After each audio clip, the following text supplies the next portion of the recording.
TNT Sports presents NASCAR. Today, it's the Toyota Save Mart 350 from Infineon Raceway in Sonoma, California. Getting ready to go racing here in Sonoma. Let's take you down to pit road. Here's Marty Snyder. Well, Bill, everybody's looking for the combination of speed and fuel mileage. Talked to Jeff Gordon moments ago. He told me they don't think they have the speed in the car to be able to win this race, so they'll play the fuel mileage game. And Steve Letarte, as crew chief, brought up an interesting point to me. Double file restarts, maybe more cautions today. The man who pits last first might stand the best chance to win this race. Lindsay? Marty, Greg Biffle is still steaming from running out of gas for a second straight week at Michigan. He feels like today he cannot let that happen, obviously on a track where fuel mileage is so important. I just talked to him. He said, I do think I've got a very fast car, but him and his crew chief know it's all going to come down to what happens on double file restarts, Matt Yoakum. Lindsay, racing at the Infineon Raceway is more like an amusement park ride with the elevation changes and the very unique and twisty pit road. The key to today, survival and balance. You heard Tony Stewart talk about it. He's in the first pit stall in the second section. Today, the big thing is just trying to survive what some drivers call it the bowling alley, the slower sections when we have those double file restarts. It could get very interesting, Ralph. A popular number, Kevin Harvick, for these days is number 2. His best finish of the year, second at Daytona. Best finish here at Infineon, second 2 years ago, and he's 2 points out of a spot in the chase. So how does he turn those 2s into a 1? It might be single file up through the S's here in 2 and 3. He spent a lot of time talking with his crew chief about that very fact, Bill. Thanks, Ralph. Hope you guys have a great day down there on pit road. 11 of the first 18 Infineon races were won from the first 2 rows. 7 from the first row. The last 3 won from outside the top 10. It is going to be a wild afternoon. Get ready. This command's going to be something. Ladies and gentlemen, please welcome football great and former Oakland Raider Ken Stabler, president of Toyota Dealer Association, Henry Hansel, and Toyota off-road racing legend Ivan Ironman Stewart to deliver those most famous words in motorsports. For all you dads out there, happy Father's Day. Here we go. Gentlemen, start your engine!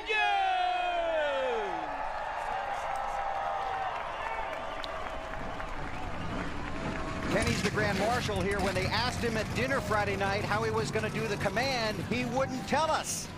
He wanted to save it for Sunday. And some of these guys on pit road already saving fuel because they don't fire up on the command. How about that? Sign of what's to come at Sonoma. NASCAR Sprint Cup Racing, brought to you by Coors Light. Get Coors Light pole position alerts on your cell phone. Just text RACE to 42100 to sign up. By Chrysler, we're building a new car company. Come see what we've built for you. By the U.S. Army, watch drivers battle for position on the U.S. Army Battle Cam, only on TNT's Race Buddy on NASCAR.com. And by Burger King, who reminds you to have it your way.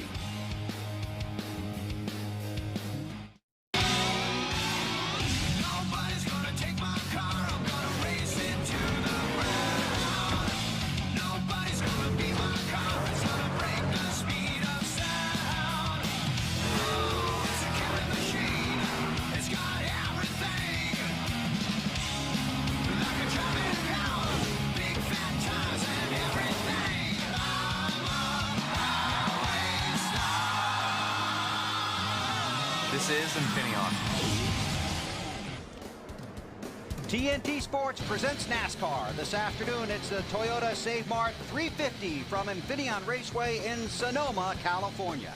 It has been a beautiful week out here. Hot earlier in the week, but today, just spectacular. 75 degrees. You see the track temperature.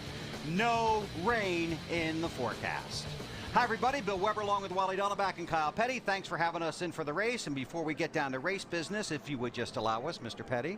Happy Father's Day to my father, Richard Petty, obviously. And thank you very much to Montgomery Lee and Austin for calling me this morning for a change. Thank you. I'd like to say happy Father's Day to my dad and my father-in-law. Happy Father's Day, Grady, and to all your dads out there, happy Father's Day from the TNT Race family. One lesson our dads try to teach us: play well with others. a lesson these guys might need to remember when the green flag waves. Yeah, this is a tough racetrack because it's so hard to pass. It's gotten so competitive. There's so many good cars and so many good drivers, and there's only 1 or 2 places here that you can really pass, turn 11 being one of them. And you have to use half the racetrack to set a guy up for turn 11. So I think what you're going to see as this race develops is you're going to see a lot of people losing their patience. I think you're going to see guys using their bumper a lot more in this race than we have in the past. But the biggest thing that I found in the garage area, I think everybody is talking about, Kyle, is they're not even talking about brakes or handling or anything else like that. The biggest thing is the double file restarts. That's going to be tricky today. And this is going to be the last time we mention double file restarts. Not. Okay? we're going to talk about it all day long because it is a big deal. This is something that they've never experienced here except once at the very beginning of the race. And these guys are always nervous at the beginning of the race. What are we going to do at the top of the hill? That's always the topic of conversation. Now it's what are we going to do at the top of the hill all day long? And really the problem is because you get up on the top of the hill is you're trying to be careful of what's going on in the windshield, but you're looking in the mirror as much as out the windshield. Yeah. And that's when you run into somebody. Right. So that it's one of the hardest places to start a race. It actually happened to David Rudiman in practice here yesterday. Take a look at the starting grid for this afternoon's race. And as you see, on the front row, Brian Vickers on the pole for the 2nd week in a row. And we can only talk to these guys at certain points around the track, so you guys go ahead and take a look at the starting grid, and Wally's going to jump on the radio. Hey, Marcos, this is Wally Dallenbach in the booth. Do you read me?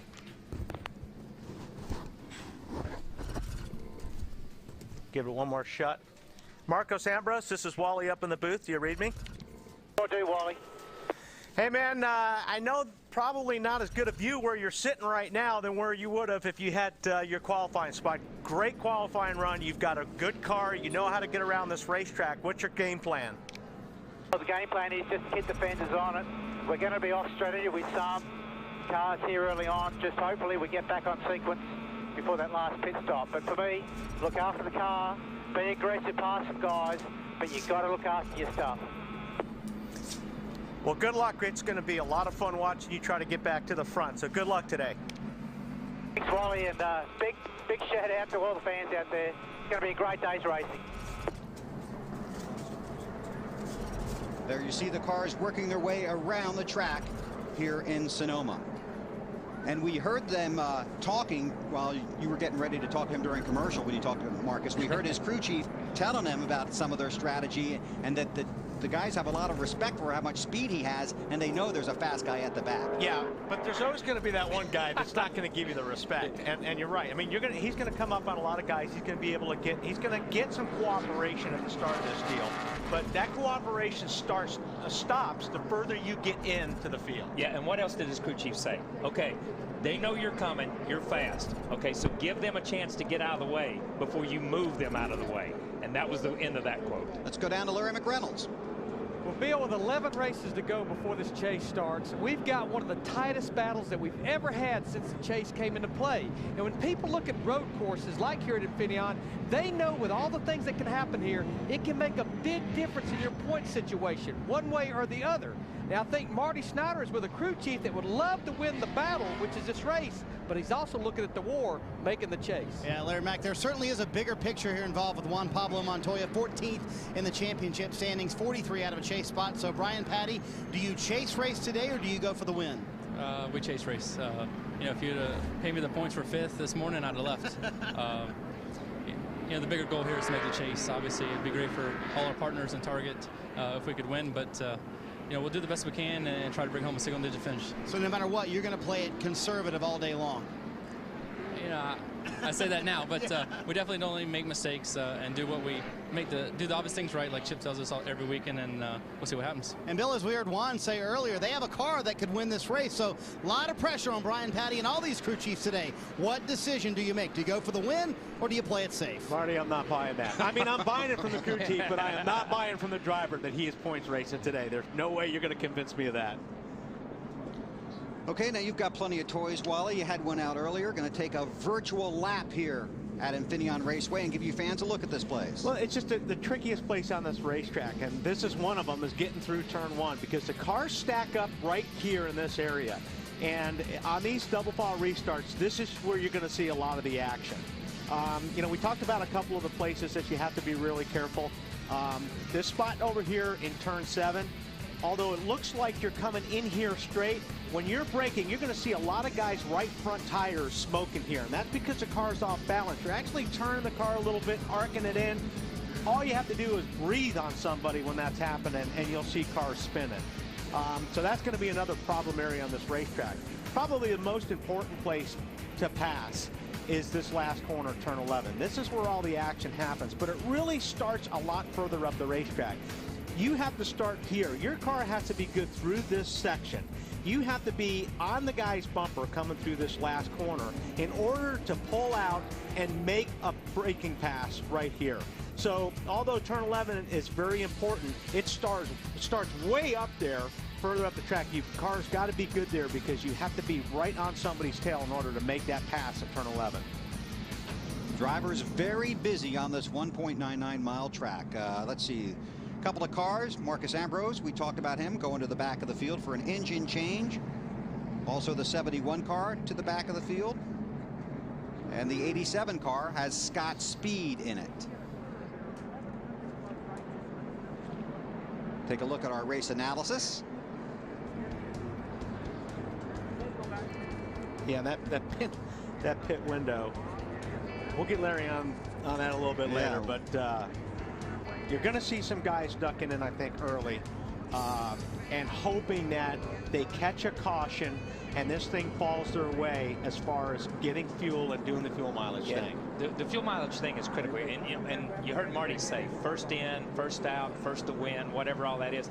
And then I watched Larry in the pre-race show on TNT here and try to explain it with his chalkboard and all the calculators, and I'm still lost on it. I understand the concept of it, but this guy hanging onto the steering wheel here, he knows one thing: I got to get to the front, and that's what.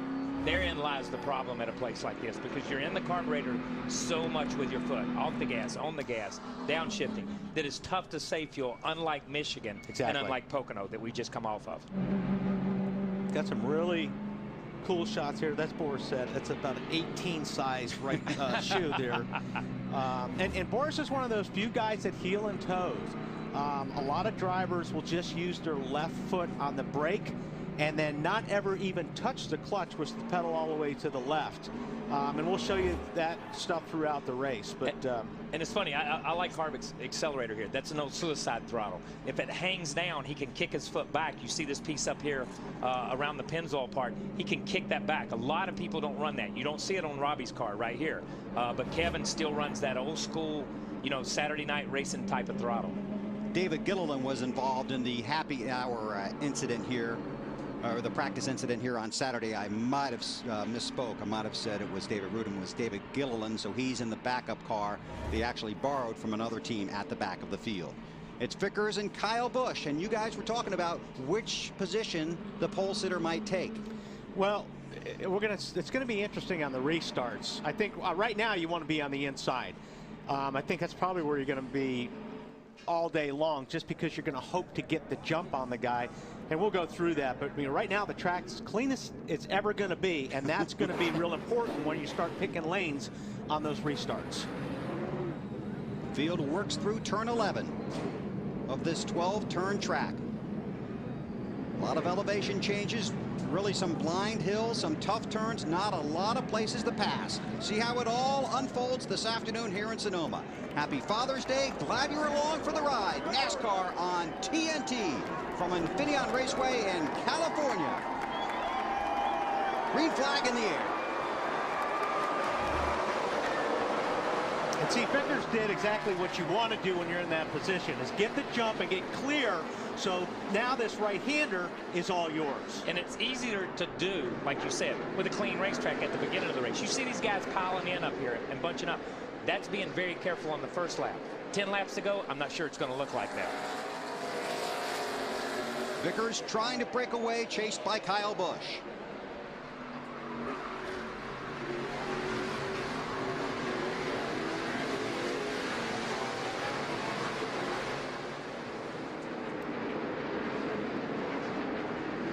Three wide there, Jeff Gordon in the middle. On board with Gordon. Whoa! Juan Montoya in the 42, Matt Kenseth right in front of him. Down the hill through the S's. This is a pretty cool spot too. You'll see as the race wears on, these guys burn off fuel. You'll see the left front tires on some of these cars coming completely off the racetrack.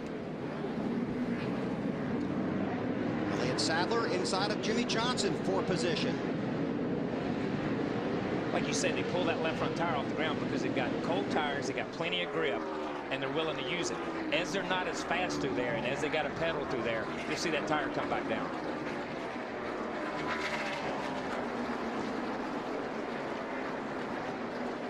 That was a very clean start, though. I mean, I think they're practicing for later on in the race. You see the 14 just pull over right there and let the 39 go. That's give and take and playing well with others, just as Bill said in the opening.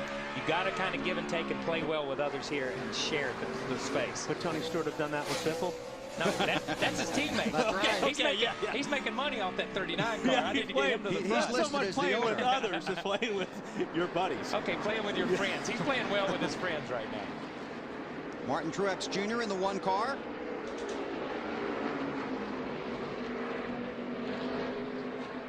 That's 5th and 6th right there. I don't know if Tony's having trouble, but Martin's making some time through there. But see, this is where Martin's car is working really good now. He's got the 14 set up for a pass. And that's perfect what I was talking about. If you're good through that section and you can get through that last corner close enough to the guy that you're trying to pass, you can make that braking move, but you've got to be working on that part of the racetrack. Don't you like it when the guys on the racetrack do exactly what you told them to do? It really makes us look like rocket science. Yes, that was perfect. Let's check with Matt Yoakum. And Martin Truex Jr., who won in the Nationwide Series down in Mexico City a couple years ago, has really improved his road racing skills. And the only issue he had in final practice, Bill, and Kevin Bono Mannion felt like that they had tuned it up, was the fact they needed more forward grip off the corners. And so far, it's looking like they've really made some good improvement on that one car. On the move forward.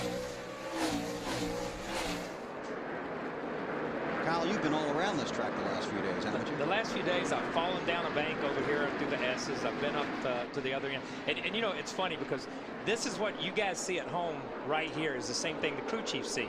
And we used to go out and practice, and you come in and you say, I need forward grip. I need some side bite. And they were like, well, keep all 4 tires on the ground, and we'll do the best we can. Because you carry a tire here. You hit these curves, picks up a left front, picks up a right front. You see them up there in turn 4. The whole car seems to jump over that curving and head towards that inside wall. It's really hard for a crew chief to understand what the drivers are going through out there a lot of times. And I don't care how far these cars have come, they don't like changing direction. It's not like a road, you know, a real road course car or road course series. These cars are heavy, they're under-tired, they're under everything, really, on a road course. It's amazing they get around a track like this to begin with. They're under everything but horsepower and weight. Yeah, they're just heavy cars with a lot of horsepower, and everything else can't match that. Marcus Ambrose started 43rd. He has moved his way up. Check that. He came across the line about 41st, and he's gained 9 positions so far up to 32nd. Marty, what are you working on? Watching Jeff Gordon, Bill, and you know he's kind of held his own here, started 13th. He's up in the 12th position right now. Talked to Gordon yesterday. He said, honestly, since this new car has been introduced into the Cup Series, he feels like he's lost a little bit of his advantage at these road courses. He hasn't figured out this new car. So they went to Road Atlanta, tested this car, which is a brand new one for the 2014. They built, took several months to build this car, a lot of time. Jeff loved it, but when they got here, slow on new tires, very good on old tires. So the beginning part of this run, right now, that's what Steve Letarte is interested in. How well or how poorly they run right now will make decisions on what they change later in the race. And Marty, I don't know how many of these teams really made long runs on tires. I know the Hendrick guys weren't. It didn't seem like that they were really happy with the road course cars here. You know, they were okay, but they definitely felt like they were, you know, they could be better. But that's going to be interesting to see once these guys get down on tires, because that's really going to show who the cream of the crop is. Gordon runs in the 12th position, 2 positions in front of him. Juan Pablo Montoya has picked up 7 spots from 17th to 10th. There's Juan in the Target Chevy. And that's impressive. We talk about Ambrose coming from the back and passing cars that he out-qualified. Juan did not out-qualify these cars. He's at the cream of the crop end of the field right now. So when you can pick up some positions on this end, that's big. Yeah, but Marty, he's just points racing, right? Yeah, he's just points racing. Believe that, Bill. We'll see how that plays out in about 100 laps or so. 17th, actually the best Juan Pablo Montoya has ever started here. And really, when you talk about combination of power and fuel mileage, the 42 car might have the best out here. How aggressive he is late in the race, that's going to be a big key. But you talk about those long runs in practice, Wally, that's all this 42 car did yesterday. Minimum 10 lap, maximum 15 lap runs on old tires. Brian Patty really put him through the paces to see how he would be on old tires. That's going to be key today because these tires have a huge fall off from when they're brand new to when they're old. Here's today's Aflac trivia question. Cue the duck. How many drivers have won 3 or more consecutive road course races?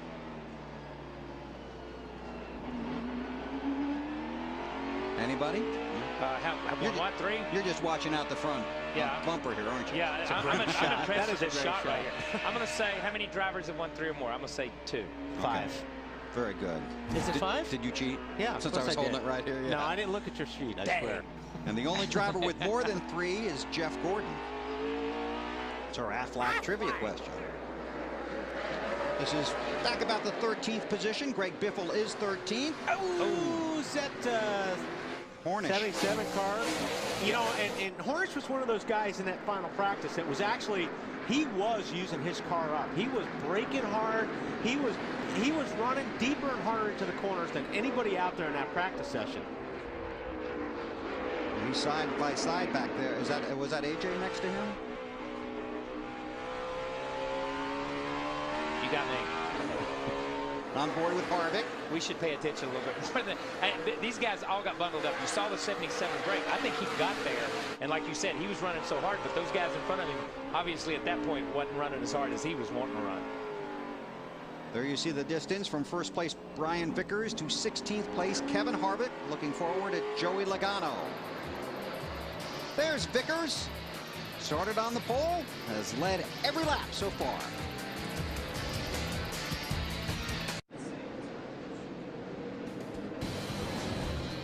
Sonoma, California, home of Infineon Raceway.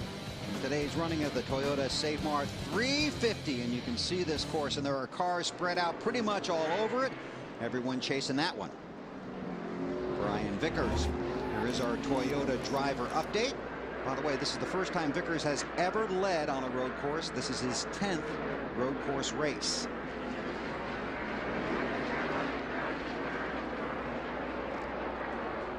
Yeah, he looks like the 77. Yeah. He's leaving pit road. Report of a vibration on that car. That was after we saw him smoke the tires. Yeah, he got down in there at 10. He jumped on those brakes really hard to avoid hitting whoever was in front of him. And he peeled out to the right, but I'm sure he flat spotted him pretty hard. The 04 of P.J. Jones and the 66 of Dave Blaney have gone to the garage early in this race. There's Marcus Ambrose. Where's he running now? He is in the 26th spot. That's right. So he is making his way up very carefully. It's a gain of 11 positions. How about it, Ralph? Right now, that car, he says, a little stiff in the front, a little too soft in the rear, but the crew told him you're not losing any ground. And one thing they have talked about is trying to get maybe a little off sequence in their pit stops early in the race to try to gain some track position if there's cautions. But the one thing Marco said is it's extremely important that we're back on sync with the very last pit stop of the day. That we can't afford not to do. Can update Marcos. He's picked up 15 positions since the start of the race. And that's pretty impressive because he's not losing ground to the leader. He's running the same lap times as the leader. So they're moving at the same pace forward. He's still got that gap from where he started, but at least he's running the lap times. Boris said in that 08 car. We've talked about Boris before, and I've said this. Oh, trouble. There's AJ out in the dirt. Ooh, those are hard on the splitters. Look at that splitter digging in right there. He's got a left front flat tire or something broken in the left front because that car's definitely down. One by one here, they're coming. What's going on, Matty? Wally, the issue for the 44, he had flat spotted his tires earlier. He was actually going to hit pit road this time by. Now his day has really taken a turn for the worse. Go back and see if we can't take a look at this. Yeah, it must go flat right there because he's going straight across the racetrack. Now, whether it was up, no, it's down. It's down, but it goes down right there. You know, when he turned in, there was nothing there to hold him, and he's out there. He made contact with somebody. Yeah. That's the.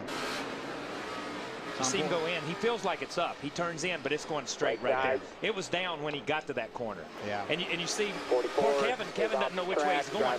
So see, Kevin gets passed on the outside by his teammate because he didn't know where the 44 was going. But those guys did a good job not wrecking behind that. Yeah, they all did a good job because you pile into that corner pretty hard and you're downshifting in the first gear a lot of times. Hello, Larry.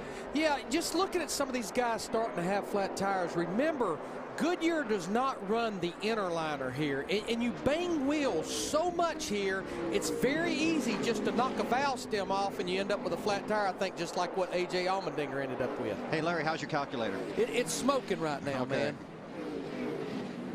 It's going to be interesting to see when the first guys start coming to pit road.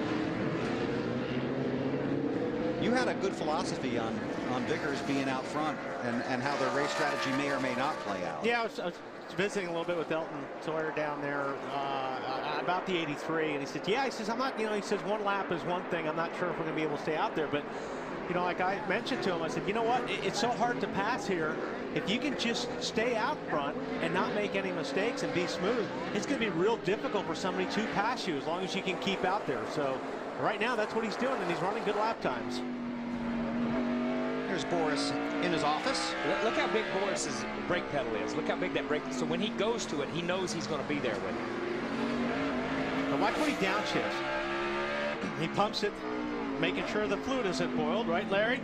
And he hits it with it, and he'll roll his foot. He hits the brake with his right foot, and then he rolls over on the throttle and then clutches and downshift.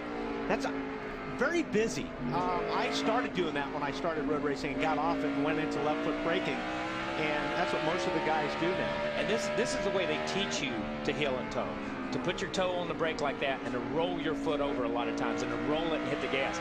The Cup guys, none of us ever understood that. We would jam on the brakes with our heel and roll our toe over and use our toe It'd be over. really ugly. Yeah, and it was ugly in there. It looked like your feet were going in opposite directions, like you were duck feet. But Boris is probably the best there is at this right now. And we want to thank the teams that allowed us to install some of these trick shots and BSI for the extra effort to bring us those radically different views. And I want to thank you for participating on the conference call, which is something you don't do very often, with all the ideas of where to put those cameras. He's talking to you, isn't he? No, I'm talking to you. Marcus Ambrose to pit road. 4 tires. Fuel. Okay, Ralph, here we go. Well, Bill, this was all about getting out of sequence early and trying to gain some track position if and when the brakes fall their way. He said he was getting very held up out on the racetrack. He had caught Dale Earnhardt Jr., couldn't find a way around the 88 car. They're going to bring him in. The car's pretty good. It's just not exactly perfect. They're going to put 4 tires and fuel, some very minor air pressure adjustments to the car, and hopefully give themselves an opportunity to gain some track position and some clear racetrack. They're going to have to hustle. But it's a gamble no matter how you look at it. And if it works, if he gets a caution at the right time, they're going to look like heroes. But it can work against you just as much. And now he got the leaders coming in the hairpin, but I think he's going to go ahead and keep out in front of them. And we can tell you that A.J. Allmendinger got a pit road speeding penalty, so he had to go and take a pass-through penalty. So we'll watch for speeding penalties on pit road today, as well as we do every week. They're closing in on Brian Vickers here in Sonoma.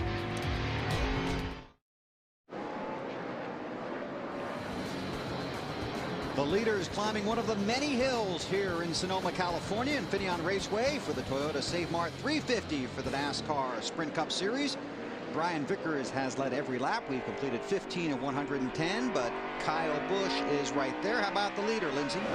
Bill, you can believe that Vickers knows that Kyle is breathing right down his neck. He just came on the radio and told his crew chief, Ryan Pemberton, I'm really tight in 7.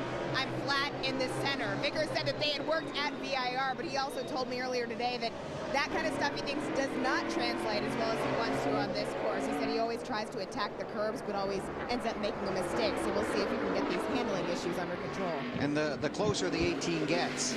Yeah, watch when he comes into 11 here. He's definitely cooking the right front going into these corners. He did it up in turn 7. The 83 is. The 83 is. But just like watch the right front when he goes in there and brakes. And he's being pushed a little bit harder, too. Just like Wally said in the opening, right here he's looking in the mirror. He's not looking at the corner. He's looking to see where did the 18 go to the inside, did the 18, and you see he moves to the inside and locks that corner and smokes it. And he's a sitting duck.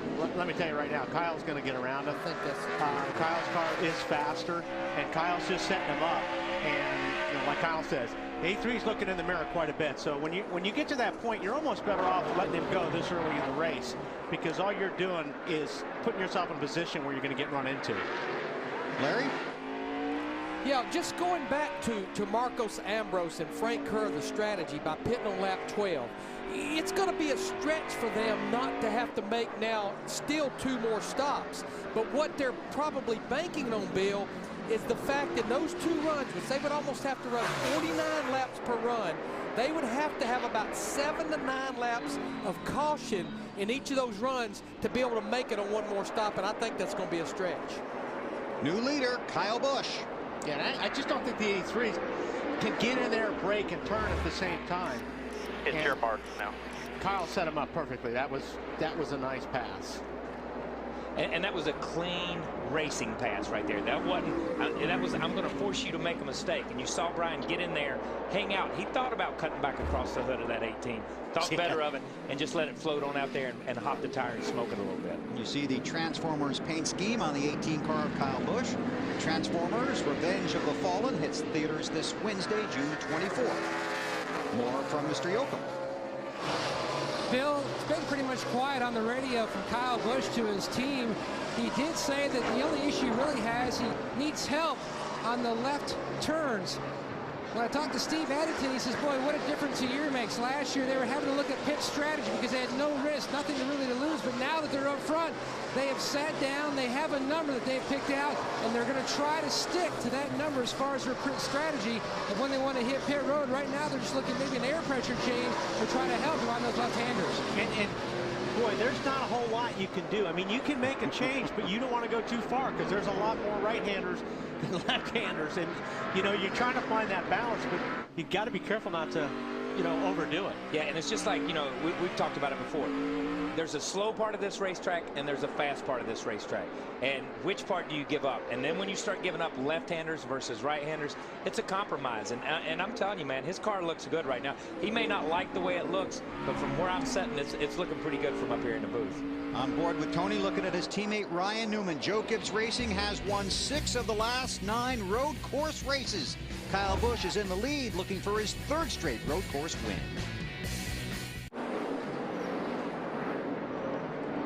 We're in Sonoma, California, Infineon Raceway, the Toyota Save Mart 350 for the NASCAR Sprint Cup Series, and there is some intense racing all over this track. Here are some Coors Light cold hard facts. Jeff Gordon has 9 road course wins, 5 of them here. Kyle Busch won here last year, was the youngest ever to win a road course race at 23 years and 1 month. Of course, he swept the road course races last year. Ricky Rudd won here in 2002 at the age of 45 and 9 months. Our Coors Light cold hard facts.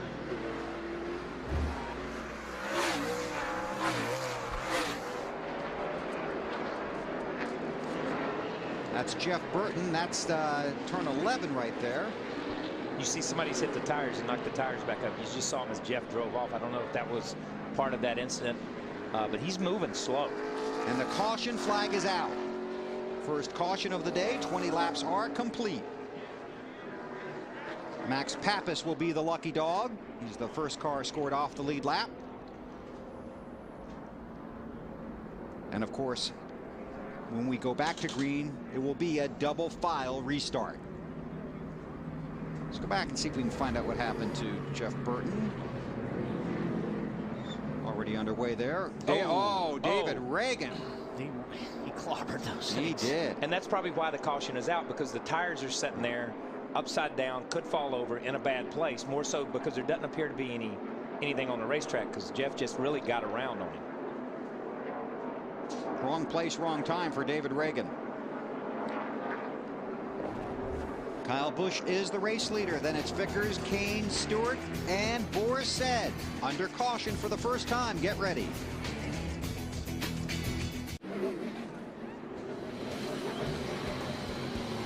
Back at Infineon Raceway in Sonoma, California, under caution, some of the leaders staying out, some guys headed for pit road. All kinds of different strategies playing out here early in this race, just 21 laps complete.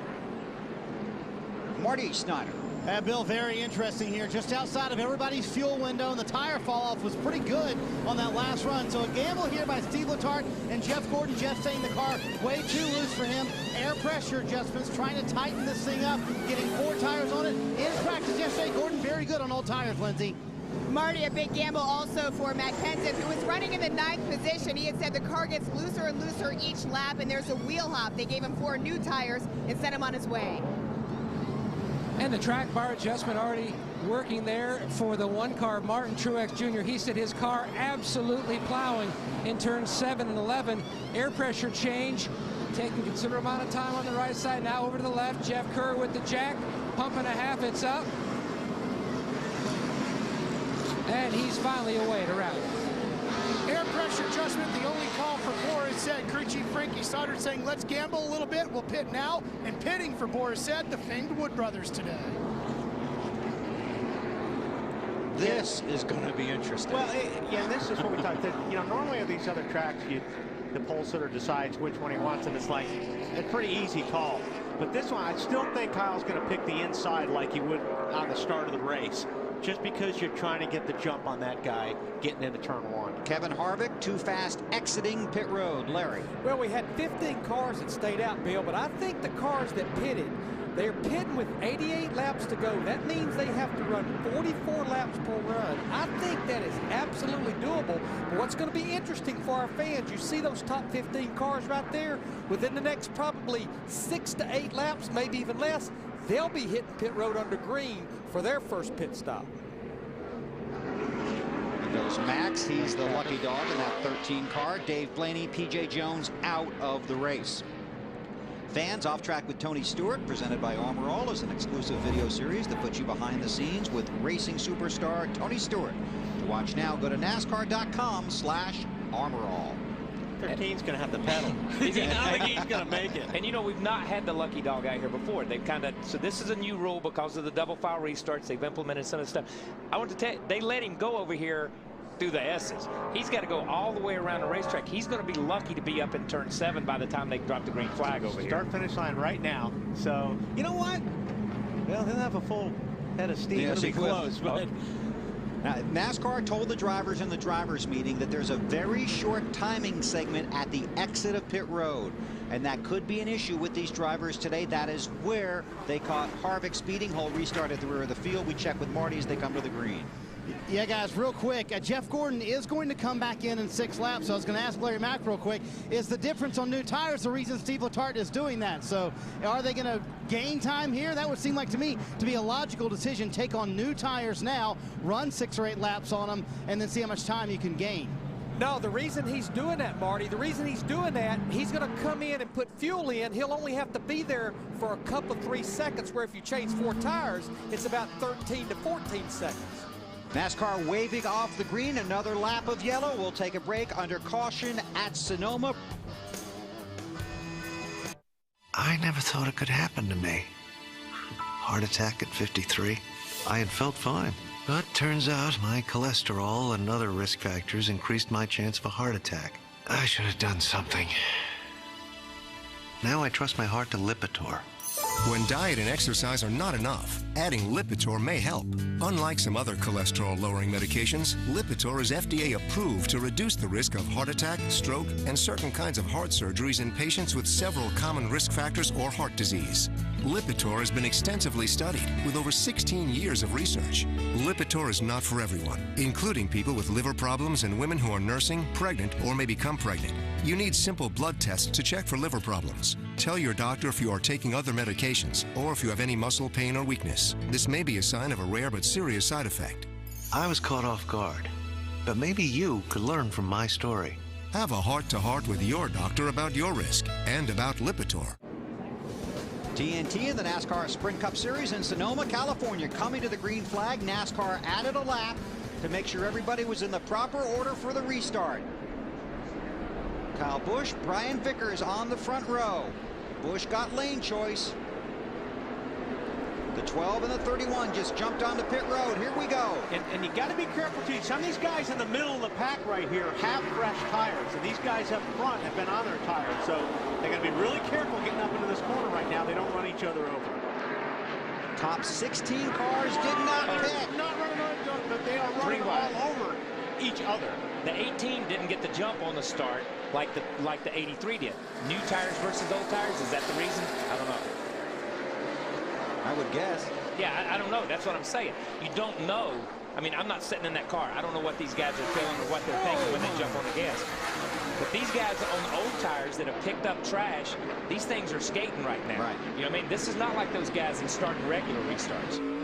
Boy, you see all the traffic the double file restart leads to. Fans love it. The drivers do not. I'll tell you, everybody, so far, I've been really impressed. Everybody's done a really, really good job getting through that first couple of corners. Ron Fellows said in the garage this morning, driving here after you've gone like 3 or 4 laps is like driving in the rain. That's how slick it is. It's incredible. And especially, you know, you ride around out there, and Wally talked about it earlier. The racetrack was as clean as it was ever going to be. We've seen guys run off, knock their stuff off. You've seen flat tires come on back on through gravel. AJ threw gravel all over the racetrack when he come on back on. Not his fault. That's just the way it is. These guys, they pick up all that on these hot tires. They're 220, 230 degrees. Pick up all that trash. No matter how much you scrub them off at this place, you don't get it all off. Right. Well, not that, but the way these splitters are, too, you're picking up all the dirt and the rocks. And you've seen when a guy comes back on the track, they're dumping rocks and dirt all the way down the racetrack because there's stuff up inside the car and everything. And one of those little rocks on a hot tire is not good. It sounds like going down a tar and gravel road, and it's just coming up under your car and just splattering everywhere. And that's the way it sounds. Surprisingly, you can hear it inside the car, but at the same time, it feels like you're on ice, like you say, when you try to turn it. 0-8 car, as Boris said, racing with Greg Biffle. How about it, Ralph? Well, Bill, Larry McReynolds isn't the only one burning up the calculator right now. Listen to Frankie Stoddard. He's working his pretty hard as he communicates to his driver, Boris said. Hey, conserve fuel here for me, okay? I want you to just conserve fuel on this run, okay? Conserve. I need you right now to be shutting it off and conserving all the way around. Obviously, Boris did not hear that radio transmission because he is not saving fuel at all right now. I think he thinks if you get up next to somebody really close and just root them out of the way, they'll carry you down the straightaway because that's what he just did. Oh, wow, the 11 gets in there way too tight and turns Boris around. He was way in there on the inside and had nowhere to go. And he turned left to miss the tires, and Boris got it. Look at all those positions he just lost. And that's the bad part. We talk about the double file restarts. That right there has the potential to happen at the top of this hill if you have a late caution. And that's when a great day can go for naught. Yeah, watch down on the bottom there, the 11 car. Denny Hamlin's way down there. Then he has to turn to the left to miss the tires. Unfortunately, he hooked Boris in doing that. Boy, Biffle and Earnhardt Jr. did a good job. Kevin Harvick stops for some fuel and then returns. And that's his penalty, isn't it? His penalty was restarted at the end. But at the same time, he was already at the end, so why not stop and put yourself on another sequence? And Larry will have to come back to us on that later in the race to see how that plays out, because I don't have a clue. Larry will tell us after the race. That's what I'm saying. But he will know. There's no doubt in my mind he's going to know. Oh, here comes the leader. 26 laps complete, coming around to complete lap 27. Kyle Busch ducks onto pit road. Okay, here, 35. Okay, pit road, guys. Checking his pit road speed. Long, slow trip down pit road here. It's painful, too, for a driver. It's a long ways. Matt? Bill, 35 miles per hour. It seems like it takes forever. His team up on the wall. Kyle Busch broke it down simply. I need help turning left, and I need help going straight on drive-off. Absolutely no grip. The car is so loose. But then he broke it down by corners. You can see the chassis adjustment already completed. So turn 2, it's tight. Turn 4, it's tight. If I hit the curbs, it's tight. If I hit the curbs just right, I'm good. Tires on. A little tug on the fender. He stalls it. He grabs it again, and he's away. You see Martin Truex Jr. on pit road right behind him. We talked about that first gear this morning in the meeting. A lot of times on the ovals, you only use first gear leaving the pits. That's your deal. You restart in second, you run up through the gears, second, third, fourth. Here you use every gear. And then when we first started coming out to road courses and these guys first started coming, they didn't use first gear. But these engines and the power curves and the torque range they have, they're able to drop these things down, use first gear, change their transmissions, and it's tough leaving the pits. It's tough on the clutch. That's tough on the clutch right there. Because your first gear is so long. It has to be a taller first gear to be able to use it on the racetrack, which doesn't make it the ideal gear for leaving the pits. Tony Stewart is the race leader. The 83 of Brian Vickers, also Montoya on pit road. A couple of cars there. Michael Waltrip. Patrick Carpentier. I'm sorry, Patrick. Yeah, that's right. I knew one of us was going to do it. Yeah. Thanks for getting me up, though. So the work being done on Vickers' car. There you go. All these guys are having trouble. They're lighting it up, which is good. It gets them off. But boy, when that thing finally catches, it wants to stall the engine out. So, and these are good guys really having trouble with this right now. Marty? Bill, quick stop for Juan Pablo Montoya, and you see that excruciatingly slow coming off pit road in the Target Chevrolet. Very happy with the car. Lost a little forward bite at the end of that run. Half a pound out of both rear tires. Also a track bar adjustment. Trying to get the car just a little bit better for Juan. Very happy, though, Lindsay. Marty, Brian Vickers, you just saw him come in and go out. They gave him 4 tires, made an air pressure adjustment. Ryan Pemberton, his crew chief, had been guiding him in, saying no pressure, guys. But Vickers, remember, had been talking about being a little bit loose in turn 4 and 7. They fixed that. He said turn 7 feels a lot better now, Bill. Thanks, Lindsay. Tony Stewart is the race leader. He has not stopped. Here's the spin a moment ago. Outside, you there, the 11 outside. That's on board. Clint Boyer looking out the front bumper. Johnson's on pit road in front of Matt. Johnson's in, track bar adjustment already completed, needed help in 7 and 11. Also, Chad Knaus broke it down that he felt like Jimmy needed to work on his braking in turn 11. They're losing some time there. He's away. The 14 of Stewart should be on pit road anytime. Tony has not stopped. Casey Kane, Ryan Newman, Elliott Sadler, Reed Sorensen have not stopped. There you see Johnson returning to the track. Can tell you Boris said was running 19th when he spun, fell to 32nd. All right, Bud, remember pit road speed starts all the way around the corner to the yellow line.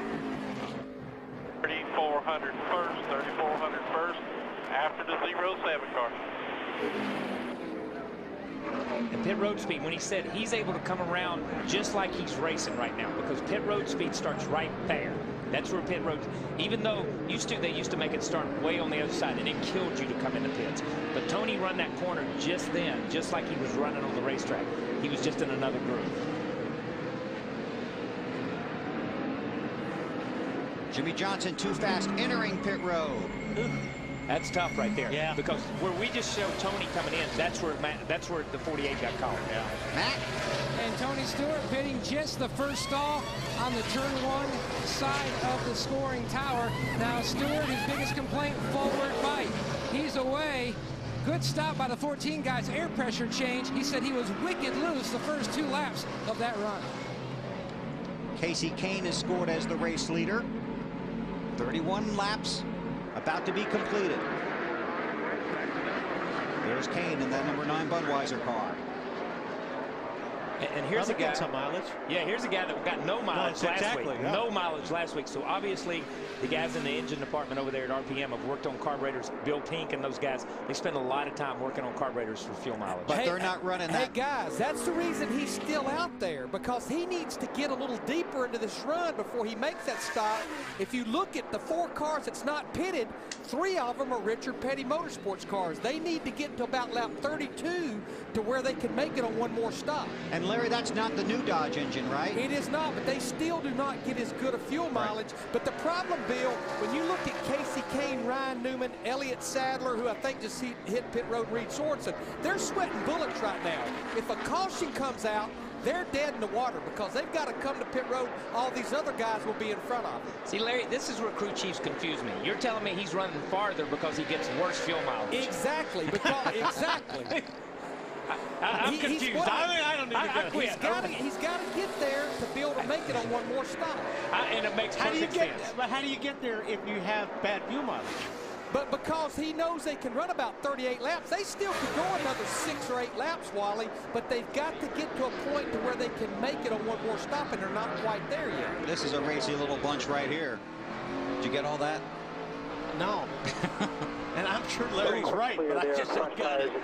I'll tell you, that was close right there. Yeah. You saw the 11 car try to stuff it up in a place that nobody passes. That's not a place you pass unless the guy gives you some room. And Ryan Newman was not going to give him any room right there.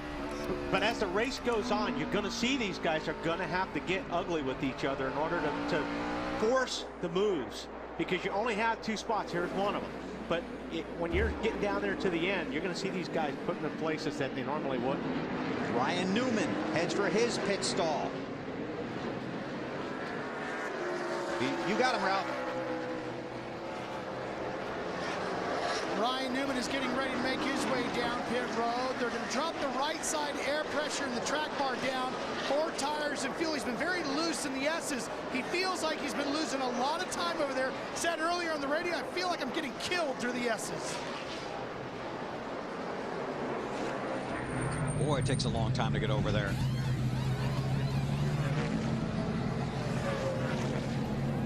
See the 43 being pushed down pit road. To find out what happened to him. Did you hear that? Man, he was on the gas on that thing. And they drop it. And you know, Wally and I talk about this, and you hear these cars leave. You heard the RPM. He was up in the RPM band trying to get that thing revving. So when he dropped the clutch, it's like setting at a stoplight and starting from a stoplight in your street car in 2nd or 3rd gear. That's how hard it is for these guys to get these things going. And they don't have time to get them chugging going, because that's even harder on a drivetrain. Here comes Casey Kane. 3,700 first.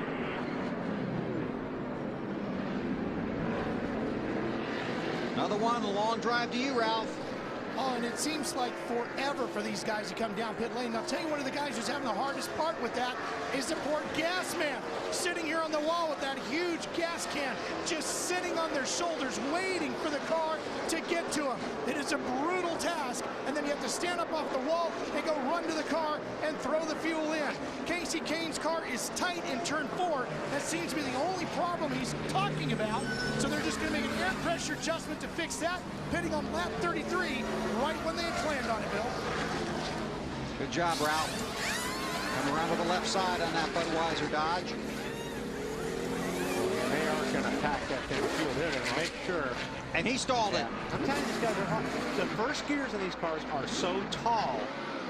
It's hard to explain. Kyle Chuck did a good job. It's just hard to explain. Even when you drop the clutch, the thing wants to stall. It's like starting in 3rd gear instead of 1st gear. Yeah, is the best way to. Yeah, it's not even like starting in 2nd gear. Yeah. It's like starting in 3rd gear, because these guys, you know, their 1st gear, they're carrying 40 or 50 miles an hour through these corners in 1st gear, and that's not like starting from 0.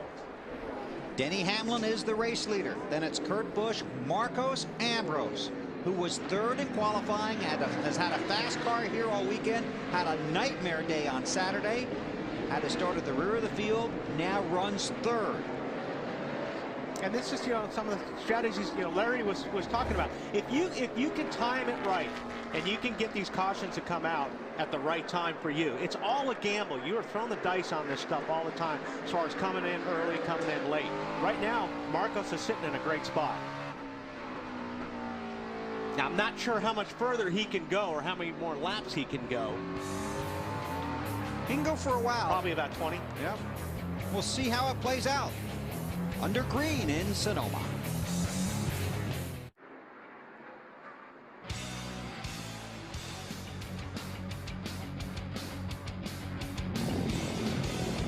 So new Fuel Max tires help you save 2,600 miles worth of gas. That's right. Imagine if this race was 2,600 miles long. We need a whole lot more popcorn.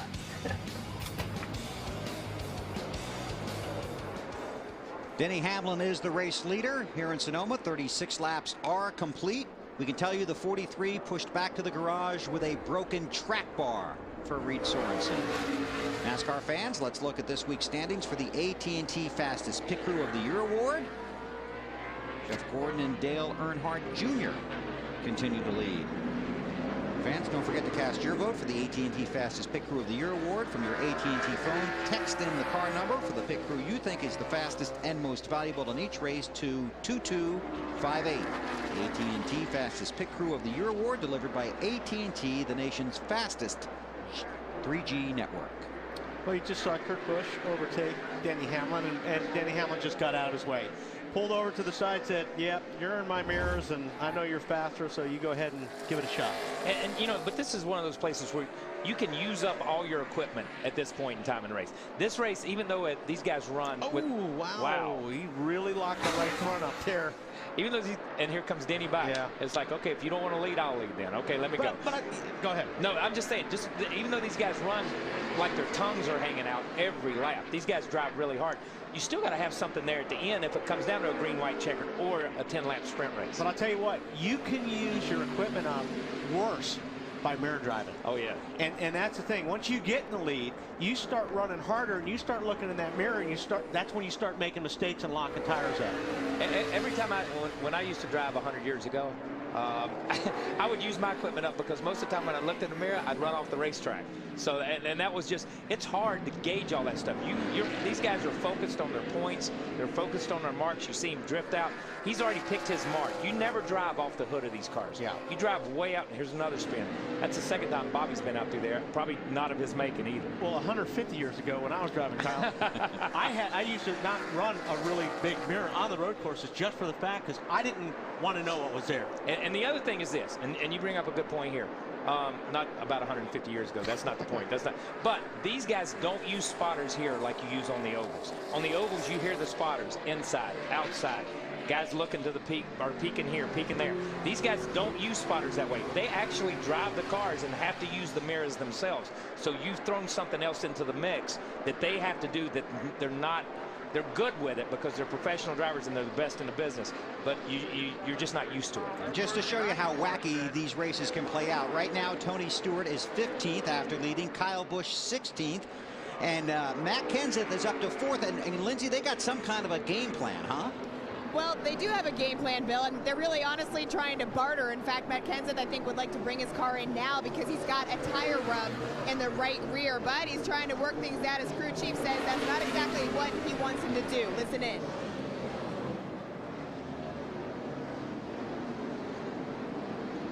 You got to save us 3 laps, Matt. If you can save us 3 laps, that's going to get us close to our window. Can you do it? 3 laps or 2 cautions, Matt. Can you help us out there? 3 laps, including the cautions we ran?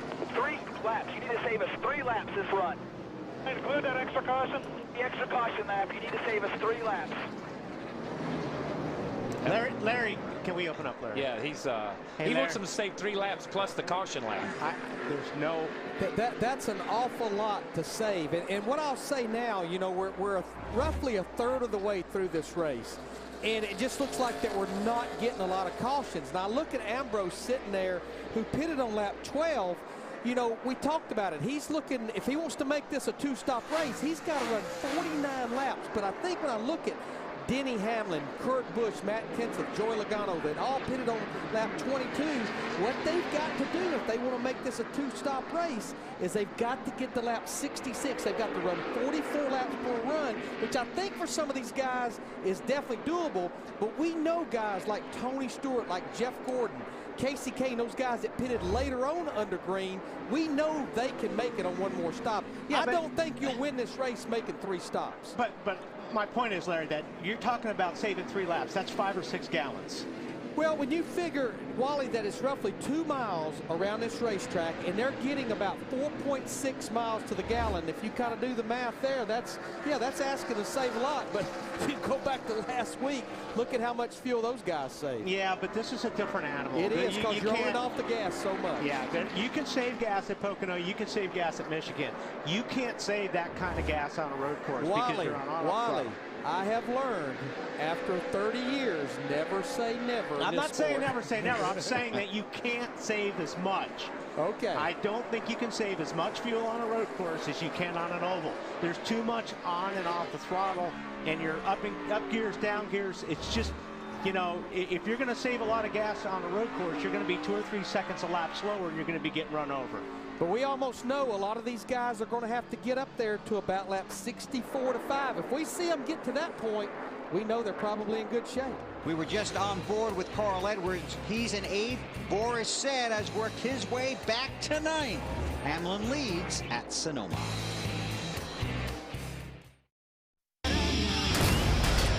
When you live on the edge of the law, I run a special unit, deep cover. What would you sacrifice? I'm not worried about when you come back. I'm worried about who you are when you do. How close would you go? You have to build a case from the inside out. Get in deep. Without going over. They have you on video dumping the body! Dylan McDermott. Your own backyard is the Wild West. In television's most dangerous new world. Dark Blue. New series premiere Wednesday, July 15th at 10. Right after an all-new Leverage on TNT. 42 laps are complete here in Sonoma. Denny Hamlin is the race leader, chased by Kurt Busch, Matt Kenseth, Joey Logano up to 4th. David Reagan is 5th. Elliott Sadler has had an off-track excursion just a moment ago. We can show you that. Yeah, this is coming through turn 10, leading onto the last corner, and he just missed his mark just a little bit. And Kyle and I were talking in the break. Real lucky. We've seen guys really wad race cars up going off that corner. Yeah, wad race cars. I've seen practice shut down for about an hour while you get the car from between the wall and the tires that are out there. Who is this? Rudeman. Rudeman. You saw on the well, I'll tell you what happened. This isn't his favorite place. Got in there, jumped the curb, got into you. Saw that Elliott Sadler was on pit road. He has been black flagged to come back and get some of that damage repaired. There's Rudeman. Oh, and you see the 48 all the way on the other side of the curb.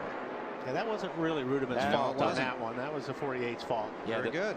The 48 got in there and committed, and then he went all the way to the other side of the curb almost. So that was not David's fault, whether he likes the place or not. And the 48's back there because of that speeding penalty. Because he had a speeding penalty, and he had a speeding penalty under green. You know, a lot of times you get the question, why is one penalty different than the other penalty? Some happen under caution, some happen under green. Under caution, it's okay. You just go to the end of the longest line, and that's the way it's been, you know, unless they've changed it. But that's where you go. You go because the race is not going. But when you get a green flag speeding penalty, at an oval, it's a nail in your coffin. That's the way it is. Here, it's not that bad, but he is back in traffic. Matt, what are you working on? Bill down in the 14 of Tony Stewart started 4th. He's led last, but it's kind of a combo platter of work in progress. Not only talking about the handling of the car, which had made some improvements, but also fuel mileage. Tires are much better this run. And still, I need to turn a little bit, but I'm turning as good as everybody in front of me. This for us. Our fuel mileage didn't come out quite like we planned there, but we're going to keep working on it here. Goes back to the balance that they've worked on all weekend with this 14 car. They've been trying to find more fuel mileage, detooling the motor. It's just that fine line, that balance. Wally, Bill, and KP. Right behind him, the 24, Jeff Gordon. Marty, you're watching the 24 today? Yeah, Bill, this is very interesting. We have a couple of races going on, as you guys have mentioned. The guys up front that pitted at lap 22. The guys behind, Gordon and Stewart, that pitted at lap 28. So really, this could be the battle for the lead between Stewart and Gordon back here. Just radioed from Steve Letarte to Jeff Gordon in about 3 laps. They're going to back you down some RPMs. Going to have to save some fuel. Even these guys who pitted on lap 28, thinking about saving fuel, as Matt just mentioned with Tony Stewart as well, in the middle part of this run, so they can be good for the last part of the run. That's all that math that Larry Mack was confusing us with earlier, guys. These things really can turn out in a strange fashion. And there's multiple races going on here. Sure there are. While we're talking about this race, there's guys up front. We had Casey Kane, who stayed out longer than anybody else to get in the fuel window, so he's at the back of the pack now trying to get caught back up. Take us around there, WD. Well, let Jeff take us around. going up to turn 1 here. And we talked about earlier, these guys are shifting a lot because of the gear rule and things that they have to work with. They're shifting actually a lot less than they used to. I believe, was he in second gear right there? He pulled back last time, so I'm going to say second gear right there. And he leaves it in second when we were watching him practice anyway, all the way until turn 7, which is through this right-hander and the next right-hander. And you can watch the RPMs. There he goes to first. Yeah, and then he goes to first. But it used to be we would have made 5 or 6 gear shifts by that time. But as they developed the transmissions and the engines, these engines will pull better at 2,500 to like 9 or 10,000, whatever they pull to 9,000 or so. Unlike they used to, we had to keep them in the RPM band. Right. The RPM band is so much wider, and the torque band is so much wider. These guys have a lot more room to work, but that's why they use first gear also. Now, before we went to commercial, we were talking about Marcos Ambrose, who is running in the top 5. He pitted on lap 41, so the 47 car currently runs 26th. And they're really going to need some help here to get back up front. See how that works out for Marcos. Denny Hamlin leads by 2 seconds in Sonoma.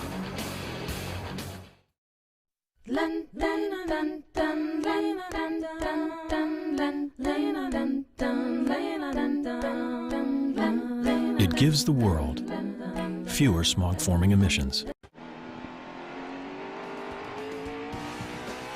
TNT Sports back at the road course in Sonoma. Fans want more TNT coverage. The Coke Zero in-car camera on Race Buddy lets you vote for and ride shotgun with Coca-Cola racing family drivers. Check out the Coke Zero in-car camera on NASCAR.com's Race Buddy and cast your vote now. That's Clint Boyer's look out the front bumper. Clint's given us some good shots. I mean, he's been up on the curb. He's been in the back of somebody. he's been a little bit of everywhere. in the wrong direction. Yeah, but he's given us some good shots today. You got to give it to him.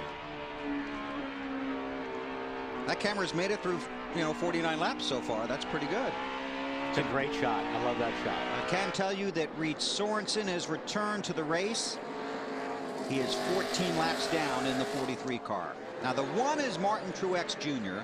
The 71 is Gilliland.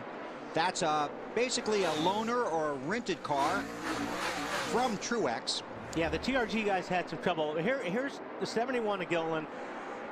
There's one guy on the track that you don't want to get into, and it's either your teammate or the guy that lent you a car.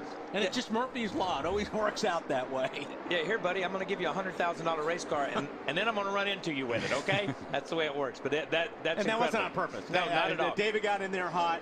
And those guys are struggling. I mean, they really had a lot of hope for this weekend, and David kind of did a bonehead move in practice and had to borrow this car. 1.99 miles. Yeah, let's talk about what happened in practice. And what happened, I'm sure David was coming out of the pits. Johnny Andretti's in front of him. David's probably looking at his gauges and doing stuff that he's not paying attention, and just clobbered John, who was trying to come out on the track and not getting these other guys' way. And I mean, it ruined that 71 car. And I want to say something here. That can happen to anybody. Jeff Gordon did the same thing to Bobby Hamilton driving for the 43 team at Atlanta. That's right. On an oval track back, I don't know, 10 or 12 years ago. And you get to looking at gauges, tightening your belts one last time. Somebody's talking to you, you just lose focus. David told me this morning he thought he saw Andretti go, so he thought he was clear, and he was looking in the mirror, watching for the traffic to go by because it's so hard to merge at that point. But how many times have you been sitting at a stop sign, looking to the left, and the car in front of you think it drove off? No comment. No comment. Yeah, no comment from me either. That's what I'm saying. Last week I had to do a whoa, Bill. Trust me, it was close. Look at Montoya here. Gordon runs in the 15th position. Montoya right behind him. Marty? Yeah, Bill, last 2 laps, Jeff Gordon's lost 4 positions only because Steve Letarte told him to back off. And we told you he was going to say that at some point. That happened while we were in commercial, actually, and Gordon backed off immediately. In about 2 seconds, he's saving per lap, trying to gain 1 lap of fuel under green. So playing the strategy, letting people go by. All kinds of strategy. Take a look at today's UPS maximum driver. Juan Pablo Montoya has 3 top 6 finishes, including 1 win in his 4 career road course races. This race season, look for David Reagan to take on the delivery drivers of UPS in maximum driver.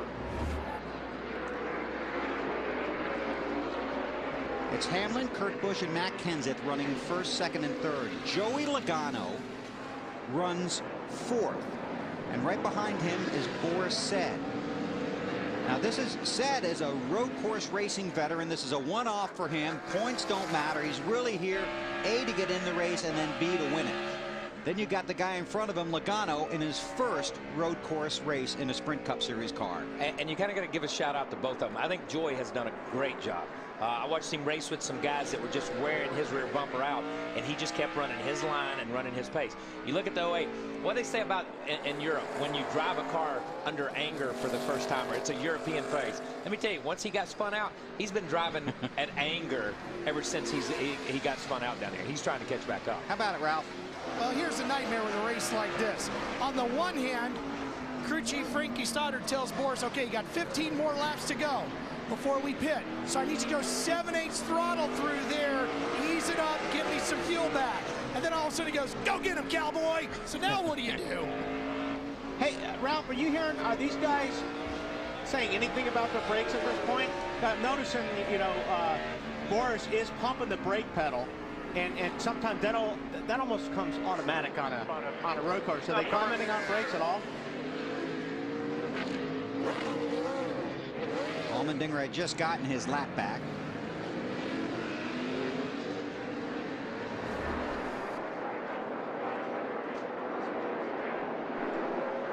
Oh.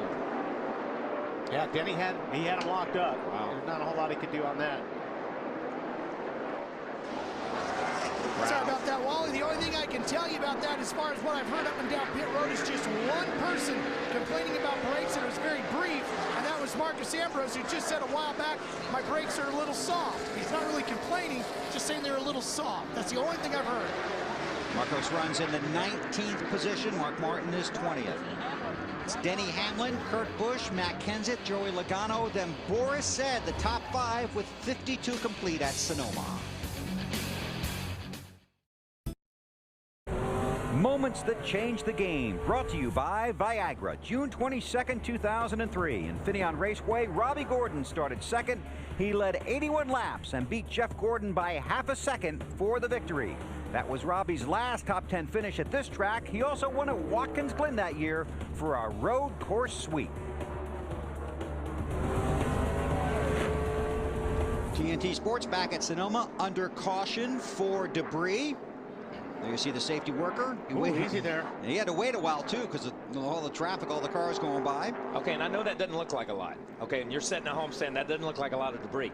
Notice where it was at, right next to the curb. That's where those guys are running. That's right dead in the groove, right with their left front tire, right as they come through there. So that's an important thing. You can't have, we run off the racetrack and scatter enough stuff. If it's on there, they need to get it off. A.J. Allmendinger is the lucky dog. Tony Stewart is among the cars headed for pit road.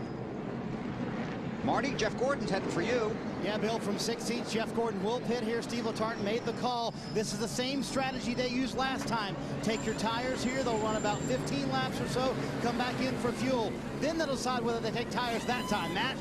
Jeff Gooch Patterson inserts the dry brake, fueling up the 14 car. Now, they were a few laps short, very close on mileage. They felt like they might be a couple laps short of making it. One more stop. They were hoping for a caution and one more chance. He's away.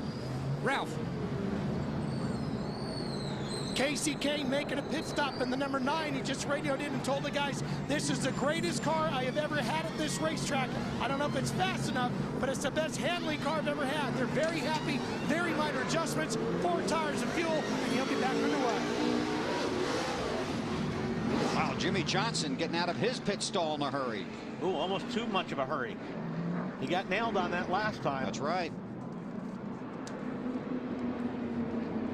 Kevin Harvick also on pit road, and you see some of the other guys that have made their stops under this caution. We'll reset the running order. They'll get 1 to go next time by under caution at Sonoma. This is NASCAR on TNT.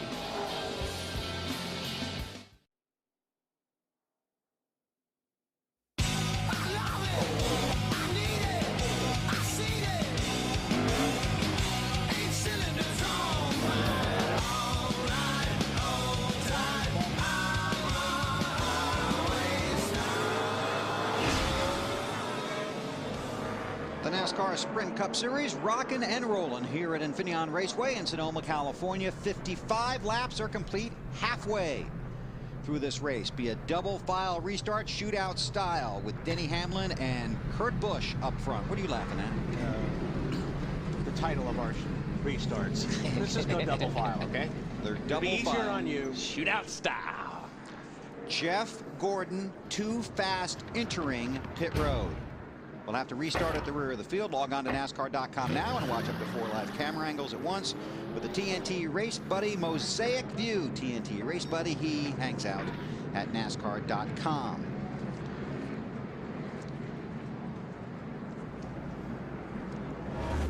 Here's today's field summary at the halfway mark, brought to you by Burger King.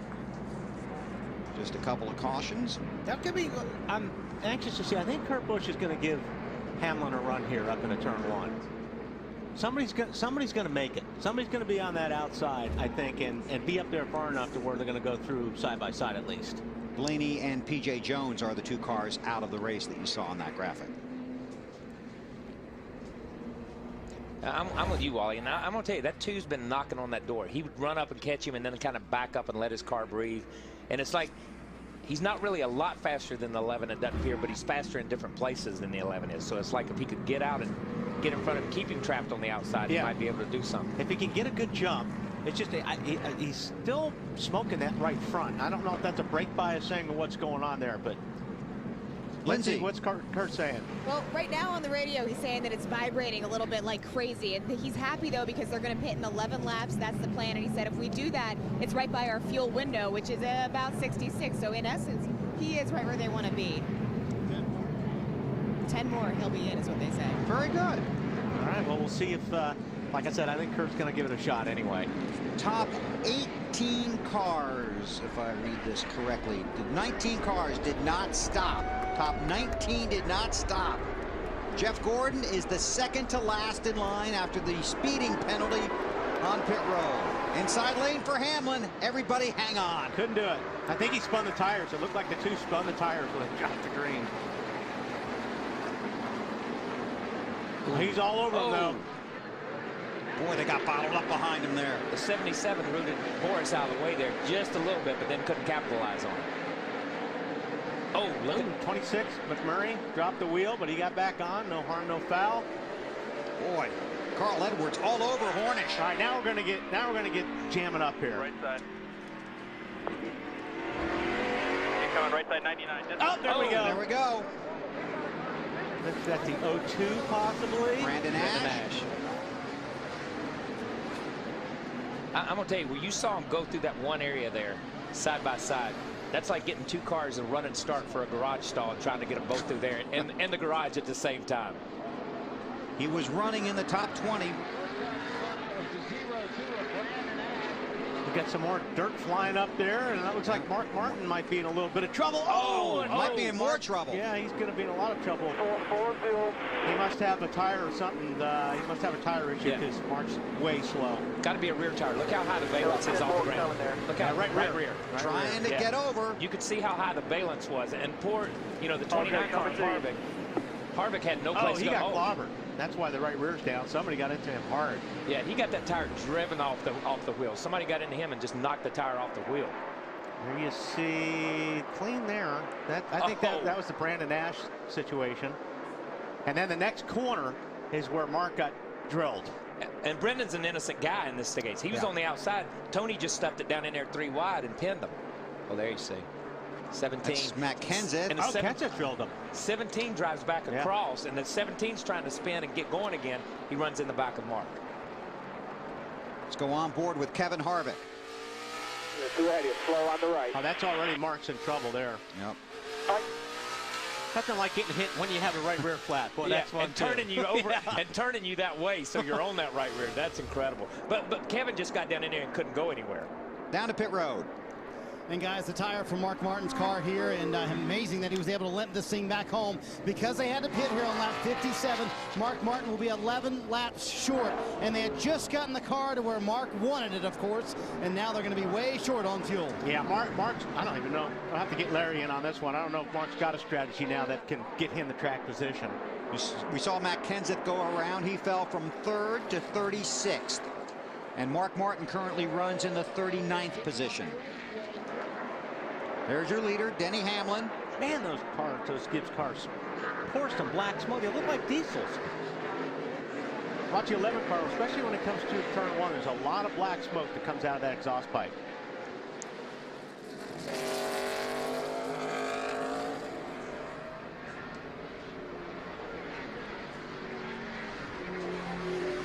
Love that camera.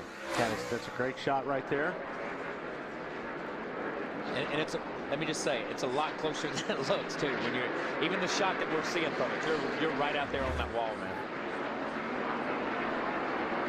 Behind Hamlin is Kurt Busch, and then it was then you'll find the 2 drivers we talked about. Boris Said, the veteran, in the 08, and Joey Logano, the rookie, in the 20 car, the Home Depot ride. And we haven't talked about the 77 much either. He's in 5th spot. Cornish is doing a pretty good job, and he was another one of those cars, like I said, in final practice, was running hard. Him and Montoya. Montoya in the 42, then Brian Vickers, the pole sitter, and Earnhardt Jr. behind them. And we hadn't talked a lot about Earnhardt Jr. Inside. Wow, that's impressive to try to make an out-braking move on Montoya. And Earnhardt was going to try and follow him through, couldn't get it done. Boy, that's impressive to pass Juan. No kidding. Marty? Yeah, Juan Pablo Montoya just now radioing Brian Patty, saying I need a little more forward bite. Very calm in the car. He has not said much about the chassis today, trying to figure out this fuel strategy. They're going to pit about lap 68 with a lot of other guys on pit road as well. It's about 9 laps from now. I'm going to tell you, Junior's wearing his rear bumper out right here. He is. He's inside, he's outside. And this is something I don't expect a lot from Junior, because I've never seen him show me much on the road course. I'm just going to be honest and throw that out there. But he's doing a pretty good job today. Started 35th, drove up a lot of positions. I don't think Junior's ever had a top 10 on a road course. Yeah. He has struggled, you know, at a lot of places. And you know, remember, he was burned in that accident out here running some stuff. Right. It's not something that he enjoys doing, but I got to give him a thumbs up on this one. You can race with Montoya and kind of wear his rear bumper out if you're doing something. Now, did he stop and get tires, the 88? Is he on fresh tires? No, so the 88 last stopped on lap 30. Okay. He and Montoya are pretty much on equal tires right here. So there's Carl right behind him. But these guys are, these cars, the top 10 is a pretty decent group of cars right there. You see 47 jumping to the inside of the 18 right here. 42, and he's looking underneath Montoya. Not going to give him a whole lot of room, but almost. Larry?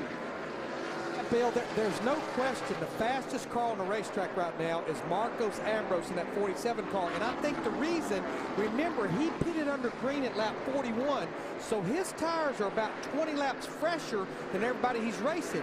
I think what Frankie Kerr, his crew chief, and Marcos will have to do here is we're going to see all these guys he's racing right now come to pit road shortly. He's trying to make as much ground as he can on these fresher tires, but I don't think he can stay out there long after those guys hit pit road, because then the role will be reversed. I think once those guys come, they can't be far behind.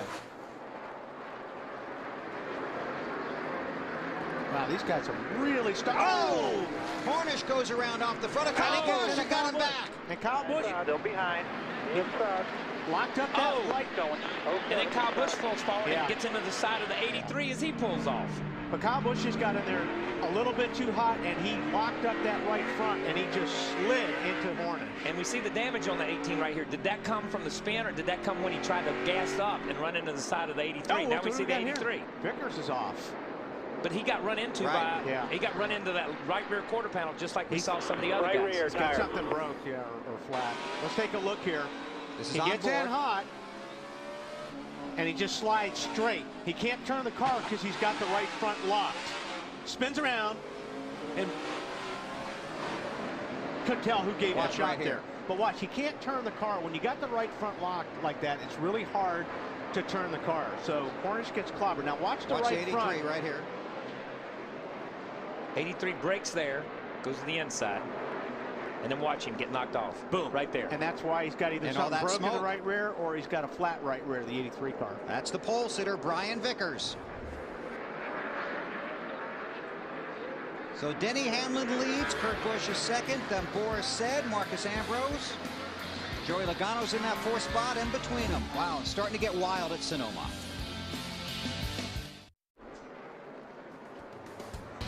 Beautiful afternoon, Sonoma, California. TNT with the Toyota Save Mart 350 for the NASCAR Sprint Cup Series. 63 laps are complete. Denny Hamlin is the race leader. Dale Earnhardt Jr. runs in the 12th position. Jr. no top 10s at this track, but he has finished 3rd, 5th, and 10th on a road course. All of those at Watkins Glen. So he's looking for his first top 10 finish here at Infineon. Time for an Ask the Booth question from Race Buddy. On road courses, why are you drivers able to shift without a clutch? I'll take a stab at it, and then Kyle can save me on it. The way these boxes are, the gears are what they call like a straight cut gear, and they just match better when you're shifting. And all you have to do is slow the engine down, slow the gearbox down with your left foot on the brake, and then you blip the throttle as you're downshifting or upshifting, and it's a better fit. You used to have those synchros where there's a lot of rings and pins and stuff like that with the gearboxes, and they weren't very strong. But the way they are now, you could do it because they're of the straight cut gears. Yeah, and these guys are really good at it. Because they're learning on these transmissions. You know, when a lot of guys if you take my group as a cutoff and the guys before me and stuff, we all learned double clutching and stuff. Yeah. And you had to match everything. These guys learn on this, like Joey Logano, you see him right here. He learns on this stuff, so he'll be better and better and better and continue to get better. You see Harvick just blipped that thing just a minute ago, right as he shifted it. Yeah, and you won't use the clutch, but listen.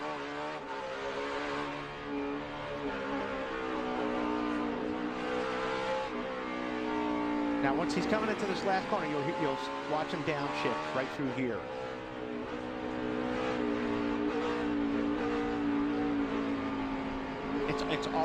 It's all pedal work. It's just dancing.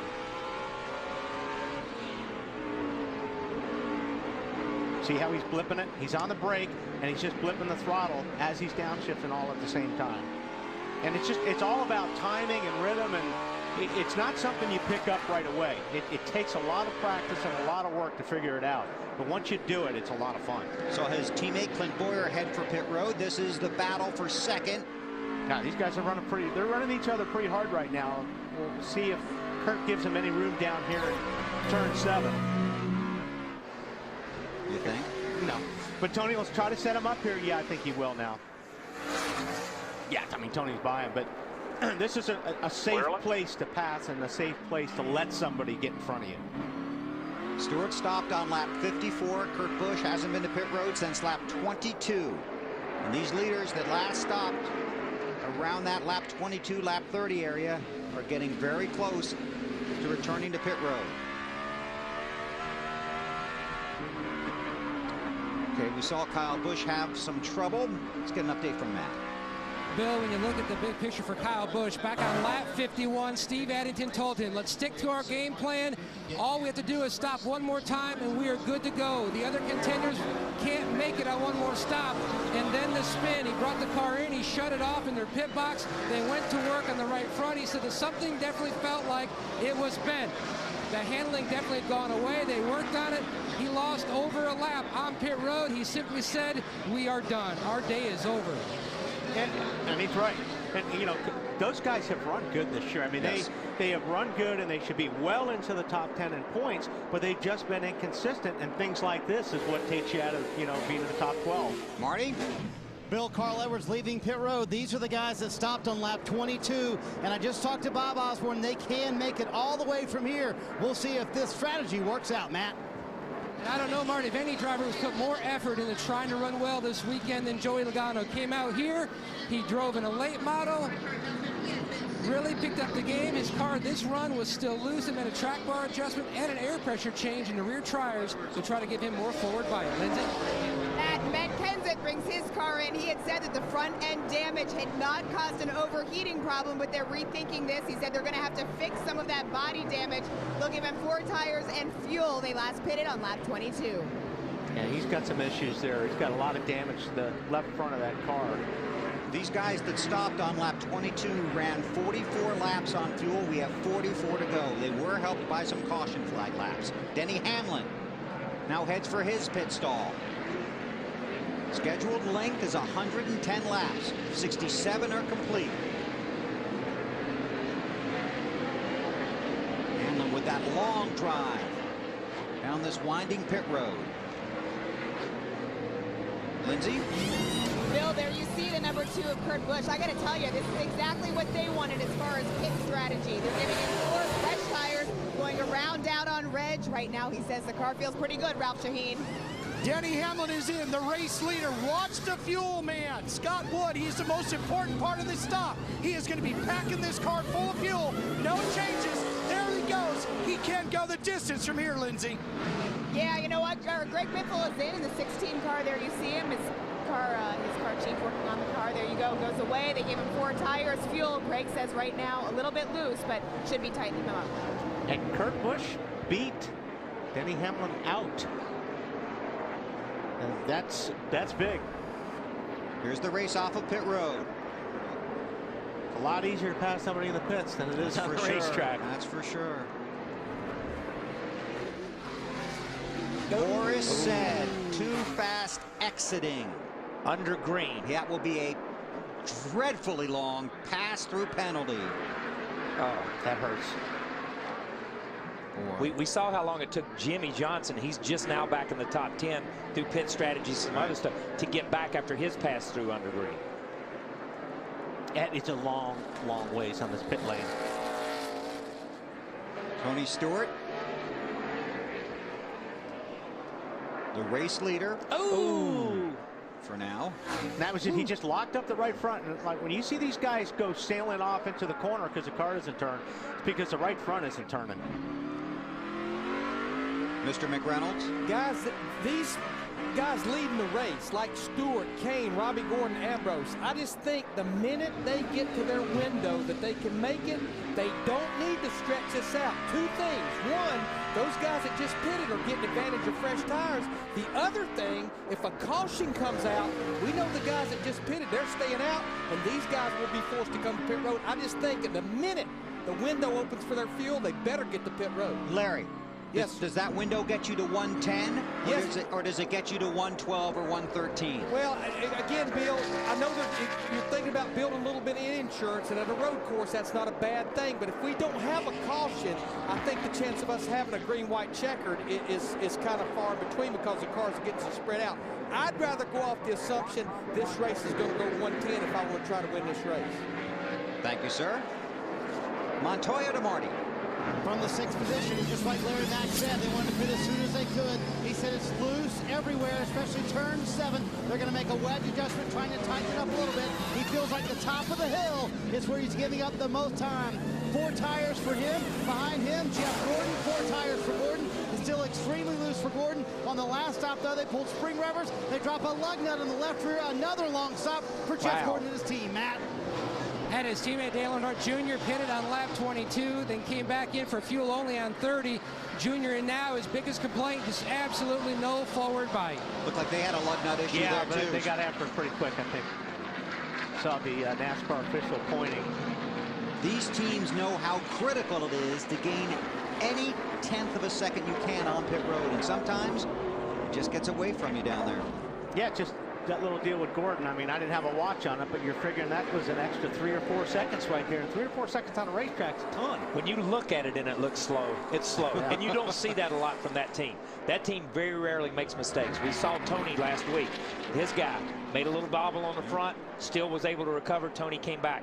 When you do it on a road course, these guys are at the top of the hill and gone by the time you come off pit road. And you see Boris said was behind Stewart. He got his lap back. He's at the tail end of the lead lap. Stewart is the race leader under green in Sonoma. NASCAR Sprint Cup Racing, brought to you by the Home Depot. More saving, more doing. That's the power of the Home Depot. By Off Track with Tony Stewart, presented by Armor All. An exclusive video series that puts you behind the scenes with racing superstar Tony Stewart. To watch now, go to NASCAR.com/ArmorAll. By Sprint, the Now Network. And by McDonald's. I'm loving it. 72 laps are complete. Casey Kane has been to pit road. Jimmy Johnson has been to pit road. Tony Stewart is the race leader, about 4 seconds ahead of Robbie Gordon. A report on Stewart from Matt Yoakum. Bill, Tony Stewart's opened up almost a 5-second lead. This is recent conversation between he and Darian Grubb. I'm hoping this will be one of the deals where we caution there towards the end and break the windows up. You get a faster car, we'll go get them. I like that strategy. It's a hell of a lot better than just riding around here. Yeah, it's a lot cooler to watch you go out there and pass those cars. Things pretty dang fast. Yeah, it's fun today, man. At the beginning there, I was a little worried. 6 laps ago, Darian Grubb gave him the green light. So go ahead and go as hard as you can. Give me 6 good laps, and then our window opens. The guys are on the wall. They're waiting for Stewart to come any lap now. Jeff Burton has had an off-course excursion. He's back on the track in the 31 car. You see Tony leading the race, last pitted on lap 54. We're working lap 74 right now.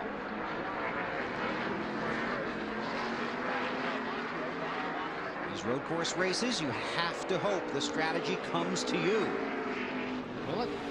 Well, it kind of has for Robbie. I mean, Robbie Gordon's sitting up there in second spot right now, and it wasn't long ago I looked back and I went, well, I wonder what's wrong with Robbie. He's back in 32nd. Robbie Gordon runs right behind Tony Stewart on the track. He's 5 seconds behind him on the clock. Here he comes. Foot cam for Robbie Gordon. He's through turn 11. And Robbie was, I think he was the fastest car in final practice yesterday.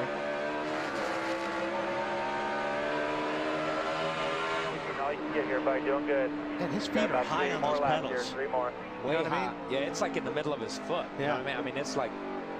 Usually use like the ball of your foot to hit the meat of the pedal, but his feet, both the throttle and the brake, are way high. And you know, we've looked at the foot pedals in 3 or 4 different cars. Every set of pedals are different, and that's just driver preference. It's how you want to hit it, how much pressure, where's your pressure point on your foot, how you look at the accelerator, how you look at the rest of it. Some of the pedals are mounted are floor mounts. Yeah. Some are mounted up from the top. It's incredible, man. Everybody, you step back and you look at these cars and they all look the same except for the paint jobs on them, and then you get to looking at little things like that, and it's just driver preference. He's on the brake and the gas at the same time, you know, and you see a lot of that. And that's not something you do on an oval track. Even at a Martinsville or a place like that, you don't use your feet like this. And that's why these guys, as you talk about a Robbie Gordon, talk about a Max Pappas, who's done a great job today. I thought he was back in the top 10 or 12 a minute ago looking at the thing. He's fallen back after he pitted.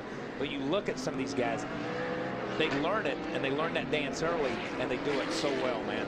And you know, the Cup guys have always had that knock. We don't know how to do it, or they don't know how to do it. Leader on pit road. Tony Stewart heads for his pit. Matt?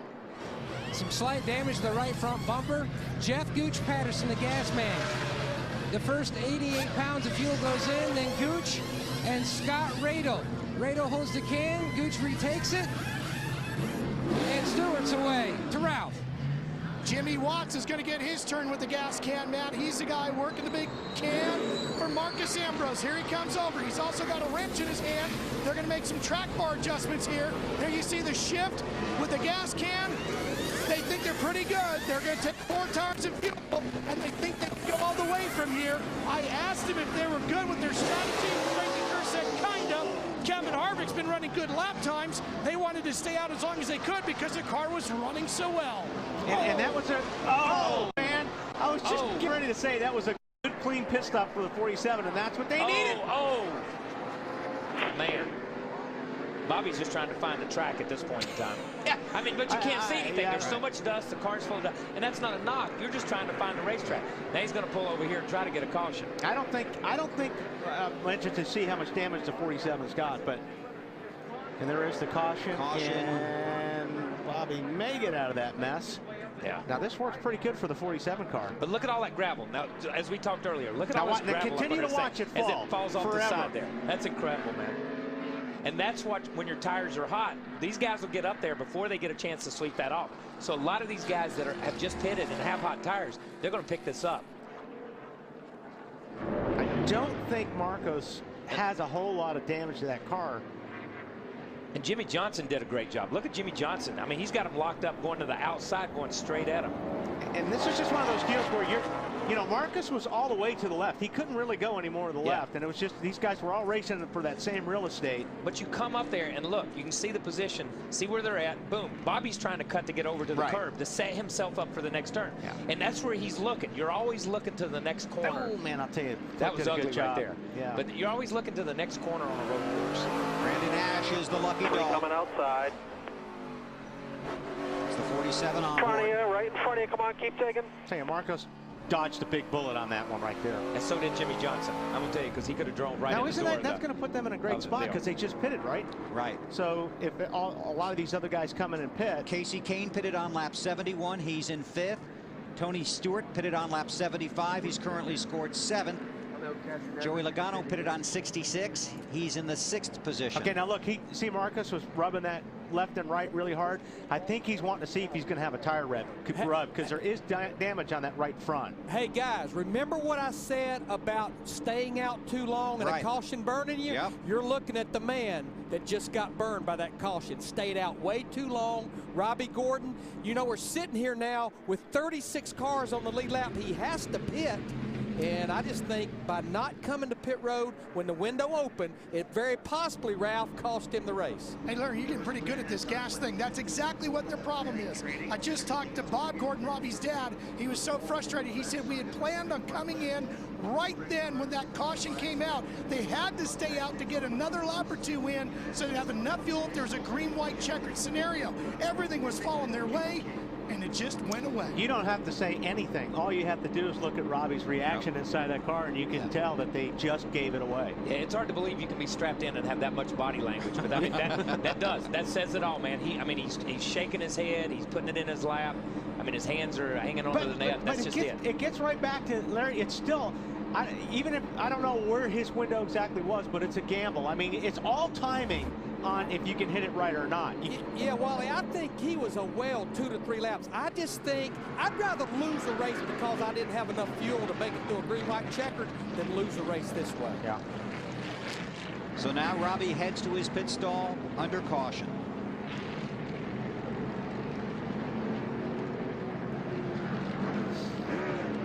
Robbie Gordon has not pitted. Scott Speed, Martin Truex Jr., John Andretti.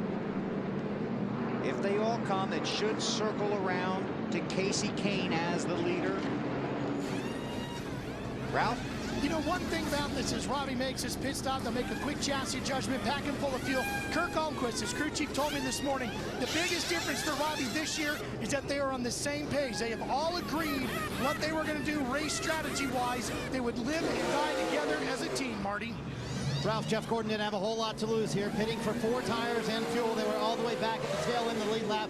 He did not make much progress once he got those new tires on from the last stop, trying for everything they can. They're hoping these new tires gain them something. Did you see those guys on the 7 car banging on it, trying to get Robbie, trying to inspire him, motivate him a little bit? But it's a team sport. How many times have we talked about this in our couple of weeks here at TNT? It's a team sport, and everything that's going on here, from the gamble to the gas to the tires to when I'm going to pit and when I'm not, is a team deal. The team has to stay up because they can still salvage something here. Under caution right now, Scott Speed is the race leader, but he hasn't been to pit road since lap 54. See if he comes now or comes a little bit later. Casey Kane runs 2nd, then it's Logano, Stewart, and Denny Hamlin.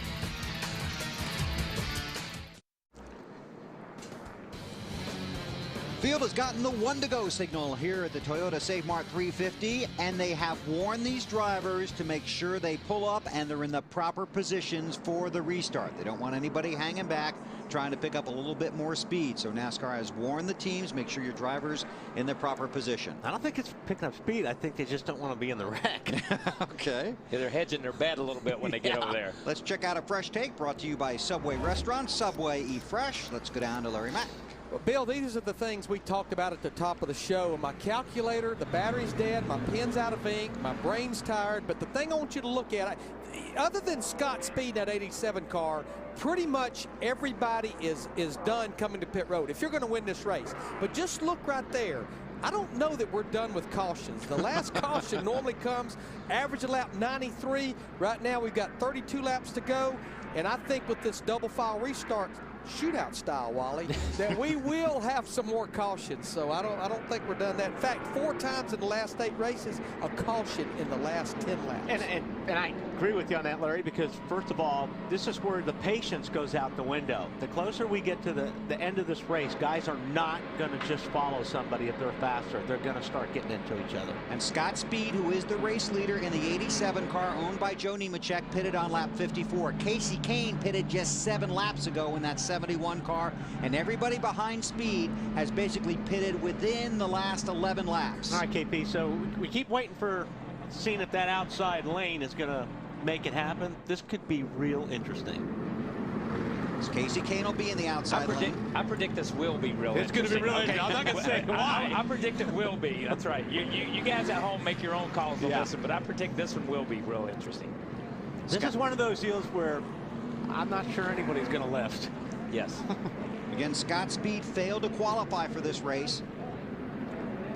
They basically made a deal, worked a deal with Joe Nemechek, the owner and driver of that 87 car. Joe has a lot of friends, gets a lot of help from that team. Joe, I hope you got insurance, buddy. That 20 car right there, Joey Logano, doing a nice job today, like Kyle said. Pace car to the infield. Ron Fellows sitting there in 7th. Don't forget about him. Joey Logano in 3rd in his first road course race in the Sprint Cup Series. There's the green. 2 very critical turns right here. All right, there we got side by side going up the hill, Kyle. So, wait. He did it. There he did it. There you have it. It can happen. Kane to the lead, Stewart to 2nd. When these guys are going to want to get around that 87 car in a hurry. Somebody's going to jack that 87 up. Here's Kirkwood. Whoa! Kirkwood goes way in there.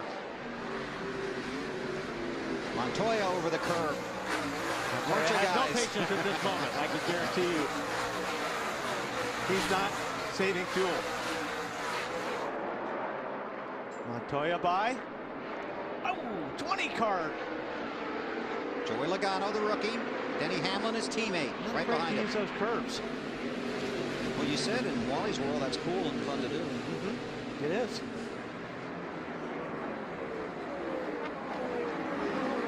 I'm not sure if you're supposed to use all 4 of those. Okay. I get it. One right front, left front. Oh, nice block job. We're trying. Okay, now see if Denny can do this without running into somebody. Excellent point. On board with Marcus Ambrose. And Joey gave him plenty of room. Joey knew he was there, gave him plenty of room, swung that outside. And that just comes. And you would think it would come with experience, but I tell you what, those guys are teammates, and obviously they're spotters, or their spotters were talking to each other. Okay, watch here. I thought the 11 was going to get into the 87 of Speed. You got Ambrose right there. And he's still going to happen. Yeah. You got Ambrose right at the tail end of this thing with the 09 of Fellows. Yeah. And they need to be moving. The 87's like a jam car right now. You know, I mean, you know, he doesn't have the tires everybody else has, and you've got a lot of guys coming in here running hard. Oh, my. And there is your contact. Logano and Speed. You knew it was coming. Now Ambrose. No, don't do that. Now I bet he's got a left rear rub. He can have a flat tire just on that deal right there. I bet he's gets a flat tire on this deal. Ryan Newman. The 39 of Ryan Newman.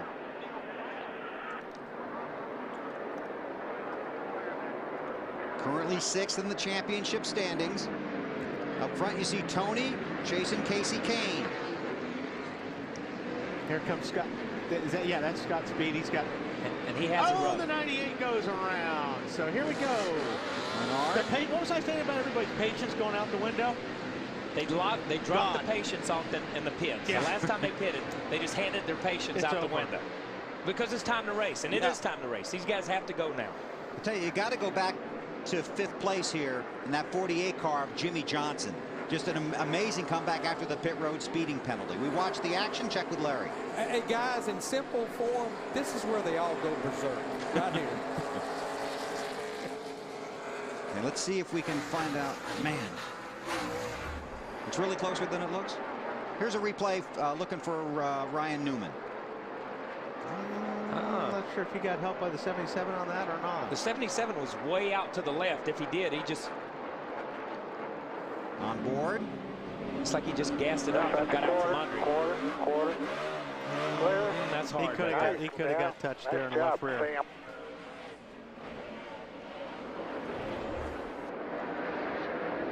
Race leader Casey Kane. Tony Stewart runs second. Oh, tiptoeing through turn 11.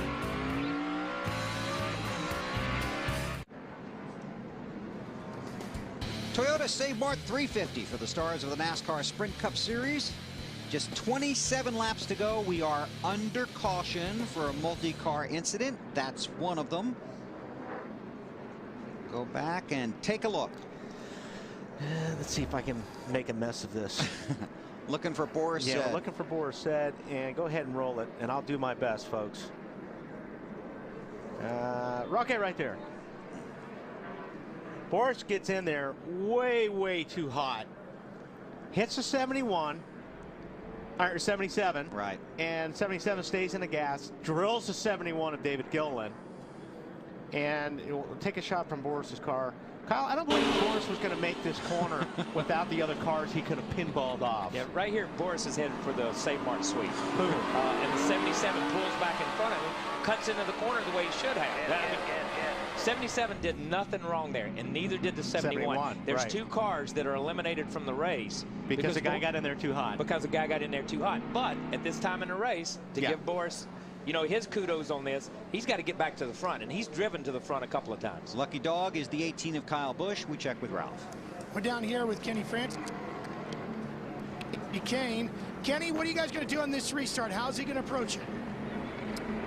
I don't know. You know, we got a pretty good car. Budweiser Dodge has been good all day, and you know, you know, we're not typically great road racers, but he does a pretty good job, and we're pretty good on our car today. Car's running real good, so it's hard to say. You know, Stewart's a hard one to beat on a road course, but you know, we'll give it our best shot. I think we've got a real good car, a real good chance, though.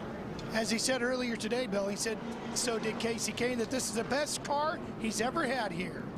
Casey Kane has never finished in the top 10 in 10 road course races. He leads right now with 27 to go. Tony Stewart, Kurt Busch, and that Montoya guy behind him.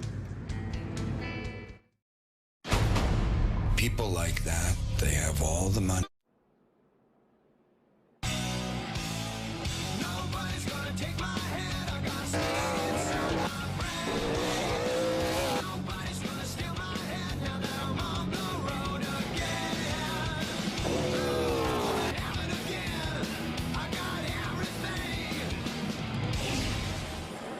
And another wacky road course race here in Sonoma, and the excitement continues to build. Just 26 to go, be a double file restart when we get the opportunity to go back to green flag racing, still under caution.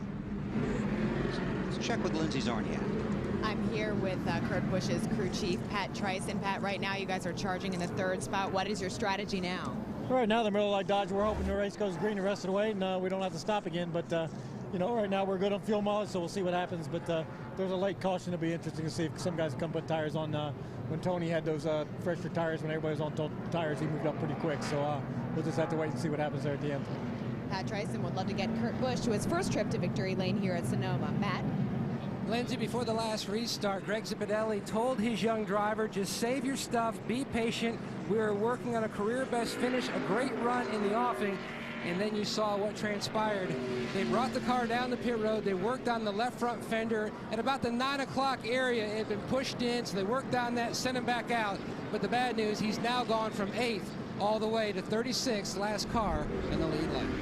2 to go, so we can take another break. Want to say hello to Johnny Benson. No, he's back at home, recovering from that wreck he had up in Michigan.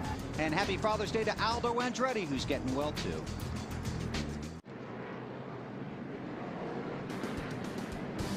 TNT Race family spending the weekend in wine country here in Sonoma, California, Infineon Raceway, and our thanks to Steve Page and his staff and all the great people here at this track that make this such a pleasant visit for us and for all the fans that attend this race. This is a fun place to come. It really is. And by the way, NASCAR wants to thank everybody for your support at the track and by watching on their TV partners, including us at TNT. Field getting 1 to go. What's it going to look like when they go back to green? Let's revisit Wally's World. Infineon is one of 2 road courses on NASCAR's top circuit and provides multiple challenges to the drivers from the moment the green flag is dropped. One very tricky corner is turn 3. You enter by climbing a hill where you can't see the racetrack on the other side. So aim for the curb. This not only gives you a target to hit so you won't blow the exit of the corner, but it also helps turning the car over the hill. Not to mention, it looks cool and it's fun to do. If you are going to have a shot at winning here at Infineon, you'll have to keep it pointed in the right direction. It takes a lot of guts to do that. It sure does. Or no brains. That too. Fans, let's check in with Larry McReynolds for his rankings for today's AT&T Fastest Pit Crew at Sonoma. Guys, I'm going to tell you what, this is a tough one here, but my #1 vote right now would be Kenny Francis. We just talked to him, Casey Kane in that 9 car. Remember, when everyone else pitted on that first caution, they stayed out there. They were one of the last cars to pit in the very beginning of this race. You got to tip your hat to Frankie Kerr, Marcos Ambrose in that 47 car. Starting at the rear of the field up there in the top 10. And how about Jimmy Johnson, Chad Knaus up there in the top 5? And that's after a pit road speeding penalty. So that'll be my 3 picks for right now. Hey, did Kane pick the outside? Because that's a first if he did, right? They pick it against Tony. He was on the outside last time when you called him. You called but it he last was in time. second spot. But he was second. Oh, okay. Okay. He was the leader, was, and he picked the outside. But he beat the guy from the outside. Yeah, that's right. But the last time it was Scott Speed. This time it's Tony Speed. Right. Okay. Or Speedy Tony. But you know what? So, I mean, it's somebody totally different this time. It was Scott Speed on old tires. That's right, Scott Speed on old tires. Right. This is totally different right here. Oh, but if he can get the jump, if he can beat Stewart to the jump and get on the gas, if he can stay there and stay to the inside when he gets to turn 2, he's going to be in good shape. Yeah. But that's a tall order because you see all that rubber stuff outside the racetrack? That's the stuff that he's going to have to deal with if he gets a foot off line. Be 23 to go when these guys get to the line. This is the exact situation these drivers have been talking about since they got to Sonoma Friday morning. A double file restart in the late laps of the race, and how much traffic there will be in the first 2 or 3 turns. Well, I don't know how much traffic there's going to be. 42 cars. Yeah, there's going to be a lot of traffic. There's going to be a lot of traffic. This is going to be cool. 39 cars on the lead lap. See if he gets a jump. Go down. No, he got a good jump. I think he heard you. He got a good jump. He did get a good jump there. Montoya's good. Is he going to stick it in there? He is. This is going to be big. Very nice. Very nice. Oh, that's a good move on Montoya. That's a gutsy move on Montoya because you got to jam it in there and then get it stopped at the top of the hill and not hit Casey up there. But this is what you have to do right now. You've got to put your car in a position that you wouldn't have earlier. You're gonna see like 11 going down here. I'm surprised 11 didn't go in there a little bit harder. Wow. He's all over his rear bumper too. You saw Jimmy block right there. Jimmy knew he didn't get up off that corner good and he had to block. 27, taking a look. That curve right there is incredible. If you laid a straight edge across that curve right there and went out, it's 2.5 feet tall. I mean, it really takes the car, almost stands the car up on its sidewalls when you come around that corner. It's not on the, you're not on the tire patch anymore. You're on the sidewalls. That's 5th, 6th, and 7th. Yeah, it does. Sorry about that. Ambrose in that 47. Then he's going to try. No. Jimmy Johnson putting on the blocks right now. And this is where you start, like I said earlier, when you start driving in your mirror, you start making mistakes. And when you block somebody like this, basically what you're doing is really, especially after restart, you're trying to block them to get their tires heated up, and then you can fall back into your rhythm. Sometimes you're not as fast as they are right on the get-go, but you feel like if you could block them for a couple of laps, maybe I can get my stuff heated up and then I can get away from it. But the thing is, too, when you block somebody, you're taking yourself off the racing line, which completely just messes up your rhythm. So you got to be careful. If you're going to pull off somewhere and make the block, you may get past because you're offline. Stewart, Montoya for 2nd. Look out for that wall. Thank you. Kurt Busch right behind them. Nice move. Yeah, strong move by Tony right there. That's a power there. Clear. Now Kurt Busch wants that position from Montoya. That's a tough pass to make right there if you're on the outside on that left-hander. You There's can get not a whole lot of room. Yeah, you get all the way to Guy's door, and you still got to let off because he's got the line going in. Do we take our hats off to these guys for that double file restart? I think I do, because listen, this is what we wanted to see. It's made the racing a lot better, and everybody's got through it today cleanly, so it can be done. And this was one of those places where everybody was worried about. Here we are 2 or 3 laps. Oh, look at 11. God, but I mean, here we are 2 or 3 laps after the restart, and they're still running 2 and 3 wide. When they were single file restarts, these guys were already spread out. The race was almost over. How about it, Marty? I'm talking to Juan Pablo Montoya on the radio. Brian Patty said we're too good to the fuel. 2 laps in the good. He said drive it like you stole it. They were a little disappointed that Stewart got back by them. But remember, he's points racing. He told us that earlier in the day. You guys still buying that? Think he's still points racing? Oh, here's something to that. Right now, he is 11th in points. So he is in the top 12 and would be in the chase at this point. No, Marty. Thank you. I don't believe it. You know what? I don't think Montoya, and here's 48 taking a look at the 2. I don't think Montoya is probably real happy with the way his car has been braking today, because I just didn't expect him. Jimmy Johnson, I thought he was going to make a Kurt Busch goes around. And that's exactly what we're talking about. And that's what happens. There's nothing you can do right there. You know, and the 48 was out there. He stuffed it in there. Kurt almost needed to roll out of it. But at this latest stage, at this late point of the race, you can't roll out of it. But that's a deal. When you're on the outside like that, you are asking for trouble. Still no caution flag. Marcus Ambrose trying to brake on the outside. He's going to lose a spot. Now the caution is out. Flag is out. Field is frozen. Attaboy, go get him, dude. Go get him. That was pretty cool. Wow. That was a pretty cool series of corners right there. Because and it all starts, just as Wally said earlier in the day, you got to set up 2 or 3 corners away to make something happen. And this started back coming out of the other corner over there, 4A or whatever it is. I don't know what these corners are. Way up there on the other end. Yes. But you saw what? I thought that was the opposite. Actually, Jimmy was on the outside. Jimmy was on the outside, but here's the deal. Yeah, you're right. But Jimmy's on the outside, but watch this right here. You see Jimmy come at you. Watch Jimmy's car when it hits the curb. Yeah. Boom. The car sets to the right, then comes back to the left. And as it sets and comes back, Jimmy's just hanging on. That's a hard call to make for the 2 to let off the gas there. No, you're right. The 2 should not have let off. That's a bad call on Kyle Petty's part right there. Let me say it. The 2 shouldn't have let off. But this is that took my breath from setting up here. Now on board with Marcos Ambrose. Okay, if you think that was tight, wait till you see this shot. Okay, now watch this. Oh, we got a little wheel hop there, too. And that thing is hopping at the same time. He dodged a bullet on that one. Right side. Matt Kenseth is the lucky dog. He will come around and join the cars on the lead lap. Now Casey Kane has to do this restart again. Right. With 20 to go. Double file restart, shootout style in Sonoma. You're coming out to Sonoma, be sure and bring your camera. It is just beautiful out here. It's been a fun week. Now a lot more fun. 18 laps to go. Double file restart. We're still under caution. The field has gotten the 1 to go. Here is a reminder as to why we're under caution. Contact between the 48 of Jimmy Johnson and the 2 of Kurt Busch. Kurt goes around into the tires. More from Matt Yoakum. Bill, great analysis by Wally and KP. Moments after they broke down the Busch versus Johnson incident, here was Jimmy's take.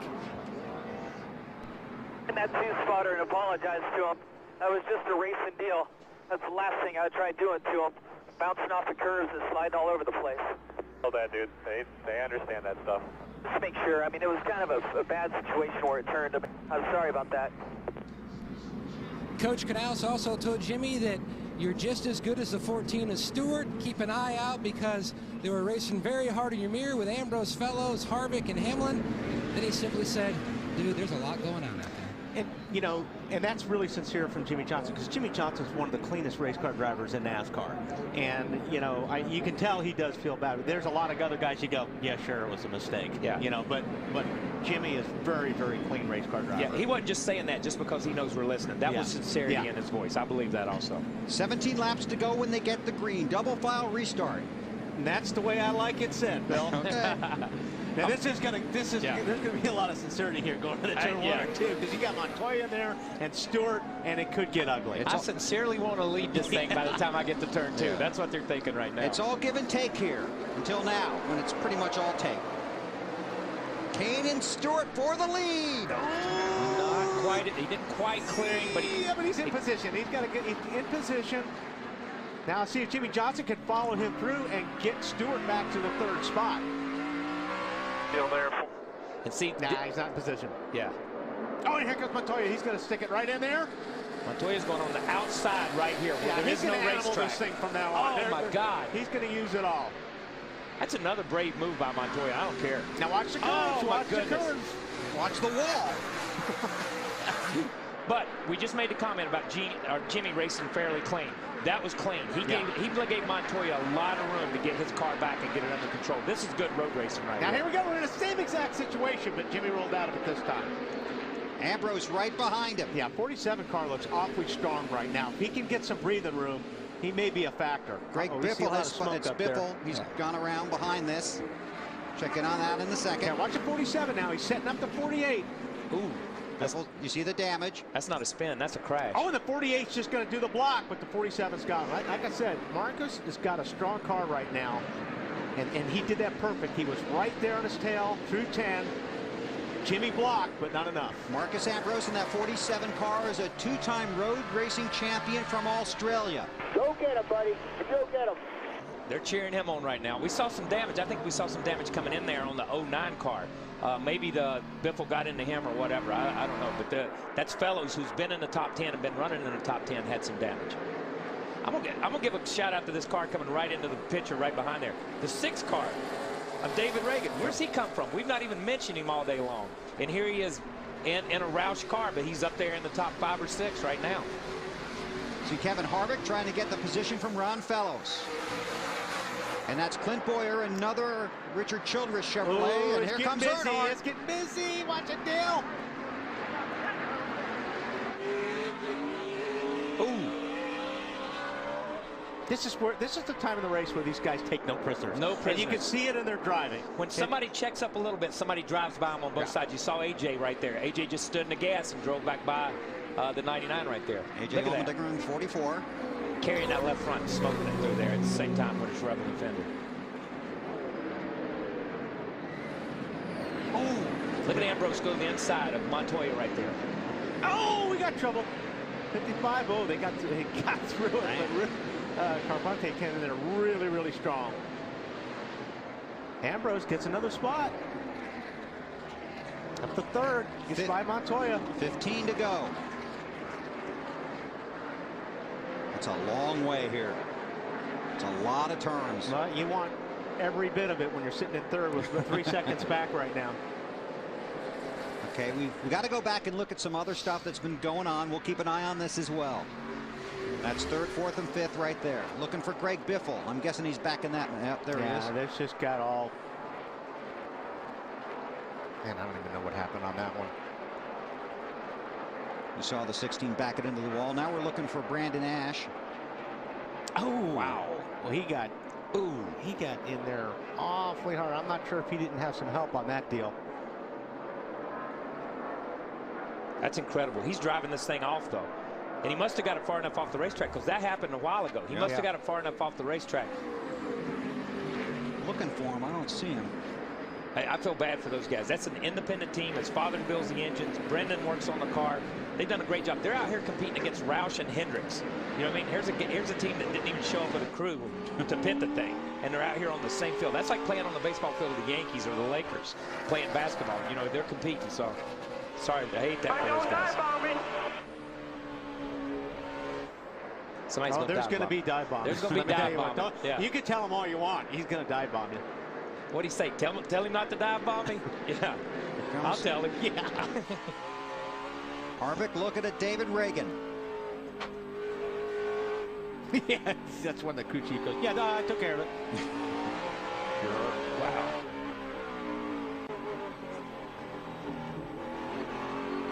comes that wall. Caution for debris. Hi, you would think so. Wow. With everything that went on out there.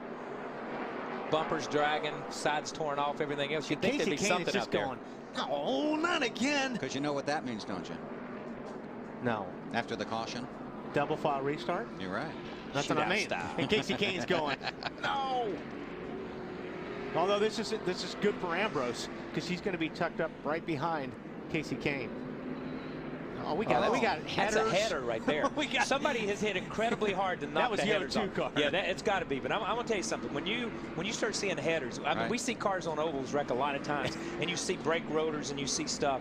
But that's a header. When you get to the engine, that's really tough. Yeah, that's a hard hit. When you hit hard enough that the carburetor and stuff starts flying off the car, that's a hard hit. That's big right there. Some fan really wants that. Oh, you know, do not go out and pick that up. Hearing that Sam Hornish Jr. in the 77 car, who is 8 laps down, is the lucky dog. Right now, why bother? If you're 8 laps down, you know what? Hey, I know you're the stat man. Reading the card. Field has gotten 2 to go. It's just going to get more wild when we get that. NASCAR Sprint Cup Racing, brought to you by Gillette Fusion. Gillette's closest, most comfortable shave. By Coca-Cola Classic.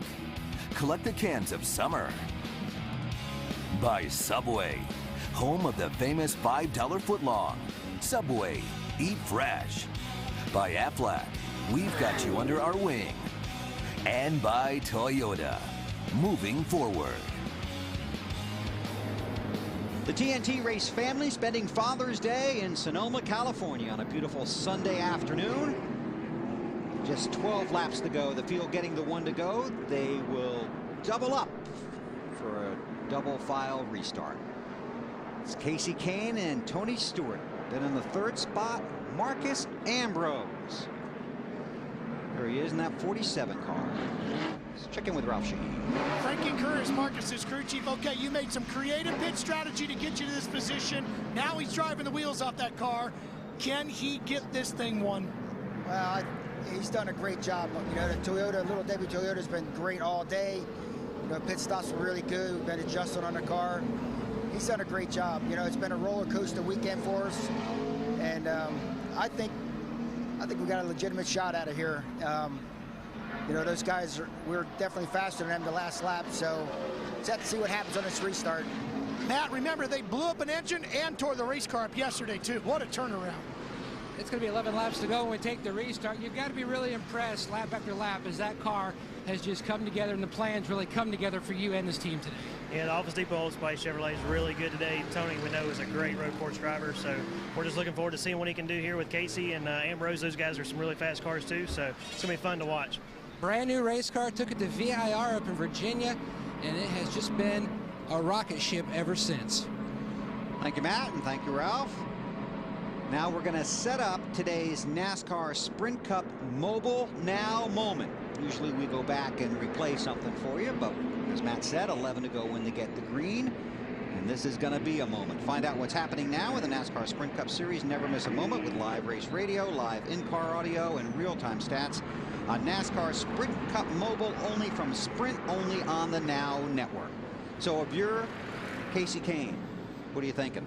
So if I'm Casey Kane, I'm thinking that I've got to be far enough ahead of Tony when I get to the right-hander in turn 2.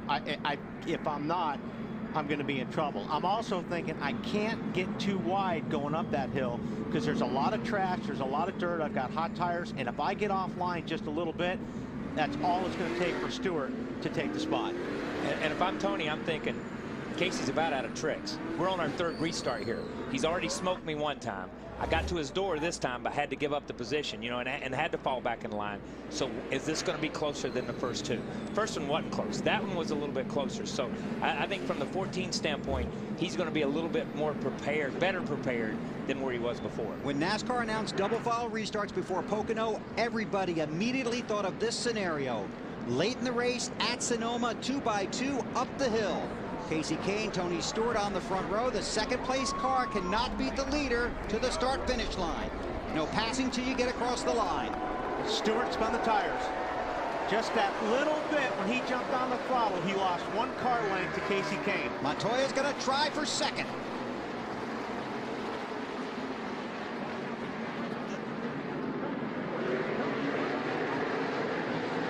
Okay, now Stewart has it.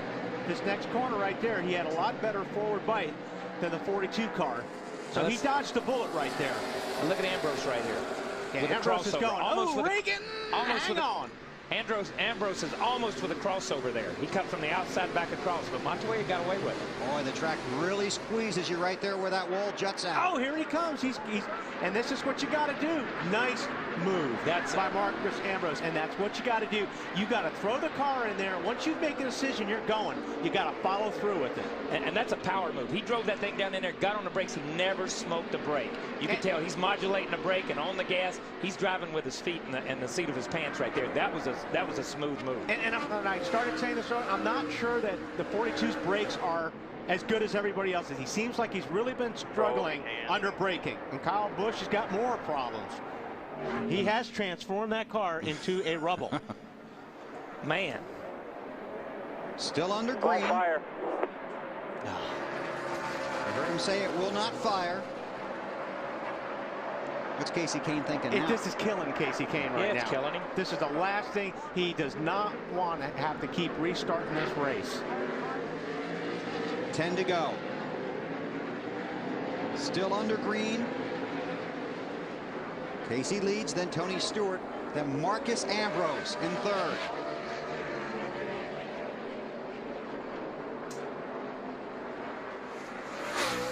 Yeah, I mean, he's off the line. No, he's right in the middle of the track. So and he got it fired. He got it fired. He was trying to crank it. Yeah. We're sitting here with an in-car seeing some stuff. He was trying to crank it. It wasn't like he was just sitting there. Yeah. And NASCAR did a great. Oh, we got another one. Can't tell by the smoke yet. Oh, they're jamming them up now. We got a bunch of guys involved in this. 6 car out here to the right. Boris said. David Reagan. There's Boris is on board. Oh. Well, I thought that was the only thing that Boris didn't hit yet. I thought that was decided to go. Junior's involved, and Junior was having a good run. I got to give it. There's a lot of guys. I mean, this is just. But this is what this race is. This comes down to the last, and you can have a great run that goes for naught, goes all to pieces on you, right in the last 2 or 3 corners of the end of the race. And we're still under green. Casey Kane leads. 9 to go. Go back and take a look. 2 wide, 83 right in your lap. It's on board with Kyle Busch. Still 3, still rolling. 3 wide. Wow. 3 wide, 4 wide, 3 wide, 2 wide, 2 wide, 7 right side. 31 now. Keep rolling. 2 wide at your door. Corner still down here. Oh. Yeah, he had somebody, I think, to the right side of him right there. Yeah. And we're not seeing any give or take here. That's all it is. These guys are just racing hard. Look at this. This is 3.5 wide right there, just about. Reagan gets hit and gets spun by the 99 car, which sends him into the 88. If you go back and look at that, the 99 got right into the corner of the 6. I think Boris got turned. And Boris got turned just trying to slow down. Yeah, he got turned by Robbie. Yeah. He got clobbered. Cars in the middle. David Reagan only has 1 top 10 finish in 2009, 6th at Daytona. And how many times have we seen that today where the car that causes the accident drives off scot-free and somebody else is punished for it? But that's the way it works on these road courses. And I mean, it's just part of it.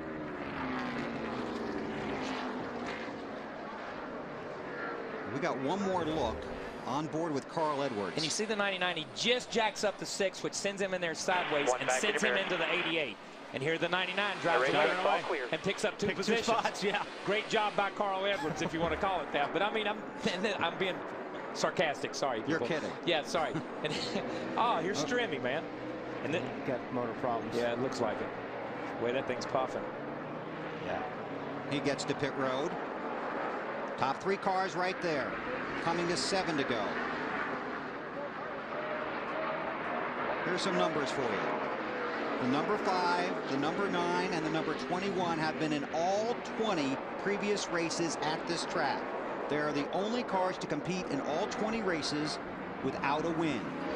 So no 5 cars ever won here, no 21 cars ever won here, no number 9 cars ever won here. The 9-car leads now.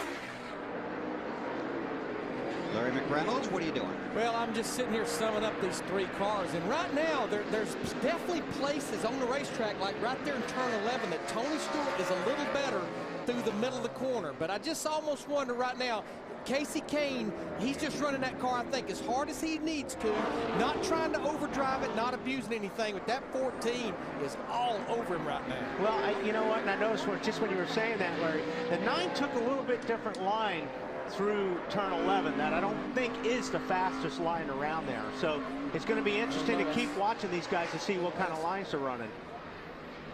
But you're right, Stewart did make some ground on him on that last lap. Kevin Harvick restarted in the 7th position, and he currently runs in the 32nd spot. And this is where, if you're in Tony's situation, you start worrying the guy in front of you. You just try to start filling up his mirrors as much as possible and hoping that he will start mirror driving and he will make a mistake, because it almost always happens when you push a guy and they start worrying about the mirror. That's when the mistake happens. Well, we saw it earlier in the day at the very beginning of the race with the 83 car when the 18 caught him, when Kyle Busch caught him. He just worried him enough that finally he slides out up there in turn 7 and gives up the position and then drives away from him. That he just worried him, just as you say, Wally, he just worried him into doing something that he wouldn't normally do. Just to polish off the Kevin Harvick story, cut tire on the 29. This is where you almost want to tell Kasey to reach up, grab the mirror, and turn it up. Yeah, Don't look at it. I'll tell you when the guy's close, but don't look in the rearview mirror. Now, you're right, Kyle. He needs to focus on what's in front of him, not what's behind him. Ralph, what are you focused on? Well, you know, it's interesting. I rode with both Kasey Kahne and Tony Stewart around the racetrack earlier today in opening ceremonies, and Tony was talking about the fact that both he and Kasey were kind of wishing it would be even hotter today, that the track would be even slipperier, because the two of them with their dirt track roots would really enjoy slipping and sliding these cars around here. Well, I'm pretty sure they got what they wished for right about now. These tires are pretty much shot. As you can see, the cars' handlings have gone away. They have to really drive these cars. They are both in their element. The ironic thing, though, is Kasey said earlier in the week, road racing goes against everything I've ever learned about driving a race car. And he's got one of the best in the business right behind him in Tony Stewart. Marcus Ambrose runs in 3rd. Jimmy Johnson is 4th. Hamlin is 5th. Montoya has slipped to 6th. A.J. Allmendinger's in the top 10. Max Pappas is in the top 10 in the 10th spot. See, Kasey runs a really, really low line down there in turn 11. And it almost looks like he's trying to search for grip down there, but it's hurting him getting off the corner a little bit. 5 to go. But I'll tell you what, he's smooth. He's driving a smooth race. Tony watches him all the way around, looking for his line, looking for where he might make a mistake. Well, right here, from this point on, is when you need to start setting him up. If you're going to pass Kasey, because he's not making any mistakes, so you've got to be good right through here. And he's he's trying to get close. He's trying to get close. Now, from this point on, if he can stay that close or get a little bit closer to the 9 car, when he gets down to 11, he'll be able to try to pull out and outbreak him. But unless you're within a car length or less, you're not going to have a shot outbreaking the guy. See, right now, it's almost too far. He needs to be closer in order to pull off a braking pass. See, and Tony got in there too high. And you saw he smoked that right front, and look how much ground he lost right there. So, but he was trying. He was trying to get up there to get him set up, but he blew it just that little bit.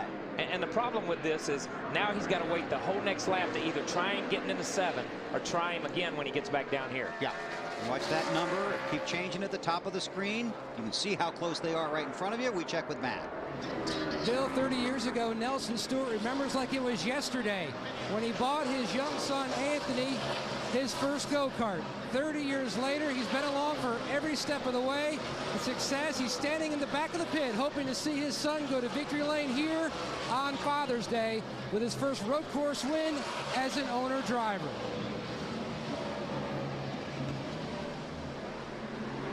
Oh, Kasey Mirror, top of the hill. The 98. And he was in the 11th spot. Let's roll. Right side, inside. Here's a replay of Casey's. Yeah, that'll help. Wow. Patrick Carpentier in the 55. Yeah, that's not getting rooted out of the way. That's getting knocked out of the way. But, you know, Patrick had a line on him getting in there. And Casey, as Casey comes over, just tries to close the door. Coming to 3 to go. Larry? Yeah, I'm watching Tony Stewart make this move here. They'll be coming to 3 to go. You know, Matt just talked about a Father's Day present for Nelson Stewart, Tony Stewart's dad. But we talked about Casey Kane. He's not been to victory lane in over a year. But Kyle, how about the man they call the King? He's not been to victory lane in 11 years. When he went there with John Andretti at Martinsville, that'd be quite the Father's Day present for your dad. Yeah, how huge would that be for RPM? You got Allmendinger running second. You got Kane running up front. You know, the other guys got in some incidents and had some trouble. I'm going to tell you, Casey has done a great job. He has run his race. You know, if we go back to the early part of the race, they told him just race the racetrack and run your race. They put him in a position early with their pit strategy and stuff, with the fuel mileage that those guys had worked out. And now he's up here and, you know, he's got to worry about Tony Stewart. And that's a lot to worry about. Don't get me wrong. I'm really surprised Ambrose hadn't caught up to him faster than what he has, because I thought he was coming. And just to clarify, Allmendinger in the 7th position. 7th. Sorry about that. That's okay. I knew you were excited. I just looked, man. I just, okay. He's on the board somewhere, right, on the left side of the board. In a good position. Coming to 2 to go this time by. And one thing about it, they really don't have, well, they have a little bit of traffic, the 18 car. I think the 18 will get out of the way, but they don't really have a lot of traffic to contend with, which is good for Casey. You know, we're talking about these guys up front, and while all this, like you say, watch that ticker tape across the top. Max Pappas is 10. Right. You know what I mean? These guys, there's a lot of guys who have had some really good runs. Understand the 87. There it is. Scott's speed is spun. 2 laps to go. The leaders climb the hill.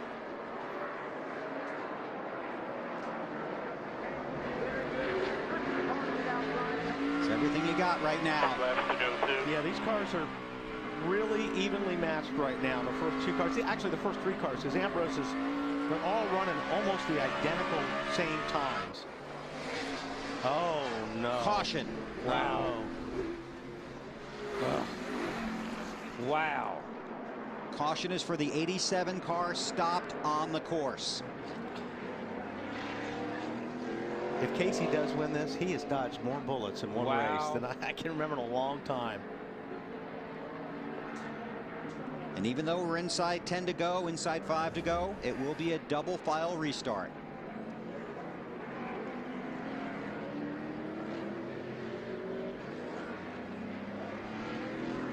Boris has seen a few people today. Yes, he has. Yes, he has. From about that same angle, right off the left front fender.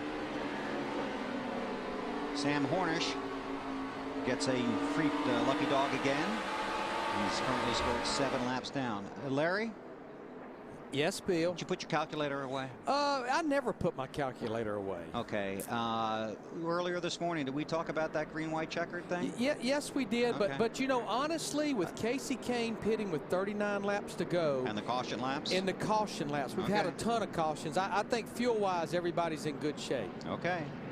Just wanted to double check. But again, as I told Wally, never say never. 2 to I'm go. like the weatherman in Florida. 50% chance of rain today, you know. Can't go wrong.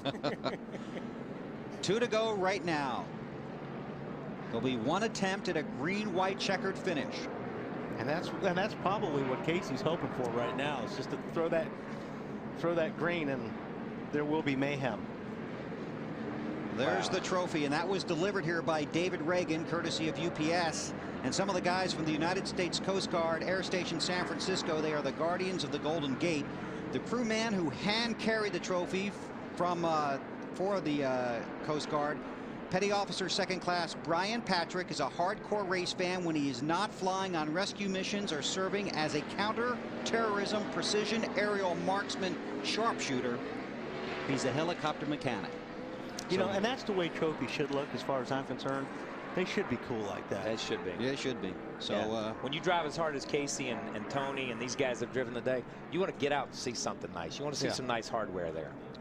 And we salute the Coast Guard and all the men and women of our armed forces. There you see the pointers showing you where the guys are. in the running order, and again, it will be a double file restart. Now, this actually could work in Ambrose's favor. If he could stay with Kane and they're close enough on the restart and get in front of Stewart, he's got a shot. But he's got to get in front of Stewart in order to have a shot. Of course, if you're third and the first two guys take each other out, then you're in a pretty good spot, too. And that could happen. One attempt at a green-white checkered finish. If the caution comes out after the green flag is waved, the race is over. The field is frozen, and NASCAR will use scoring loops and videotaped replays to determine the finishing order.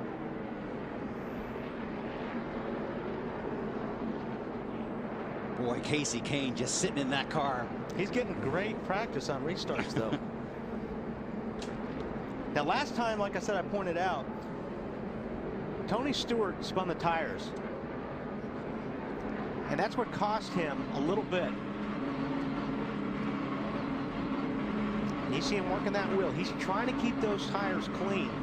And, you know, and once they break loose, they don't come back. You got to feather out of the gas. And that's what that gave the 9 car an opportunity to clear him right there. So we've seen the 9 car clear him twice. Once, second time he didn't clear him, third time he did clear him again. Let's watch Tony on the inside.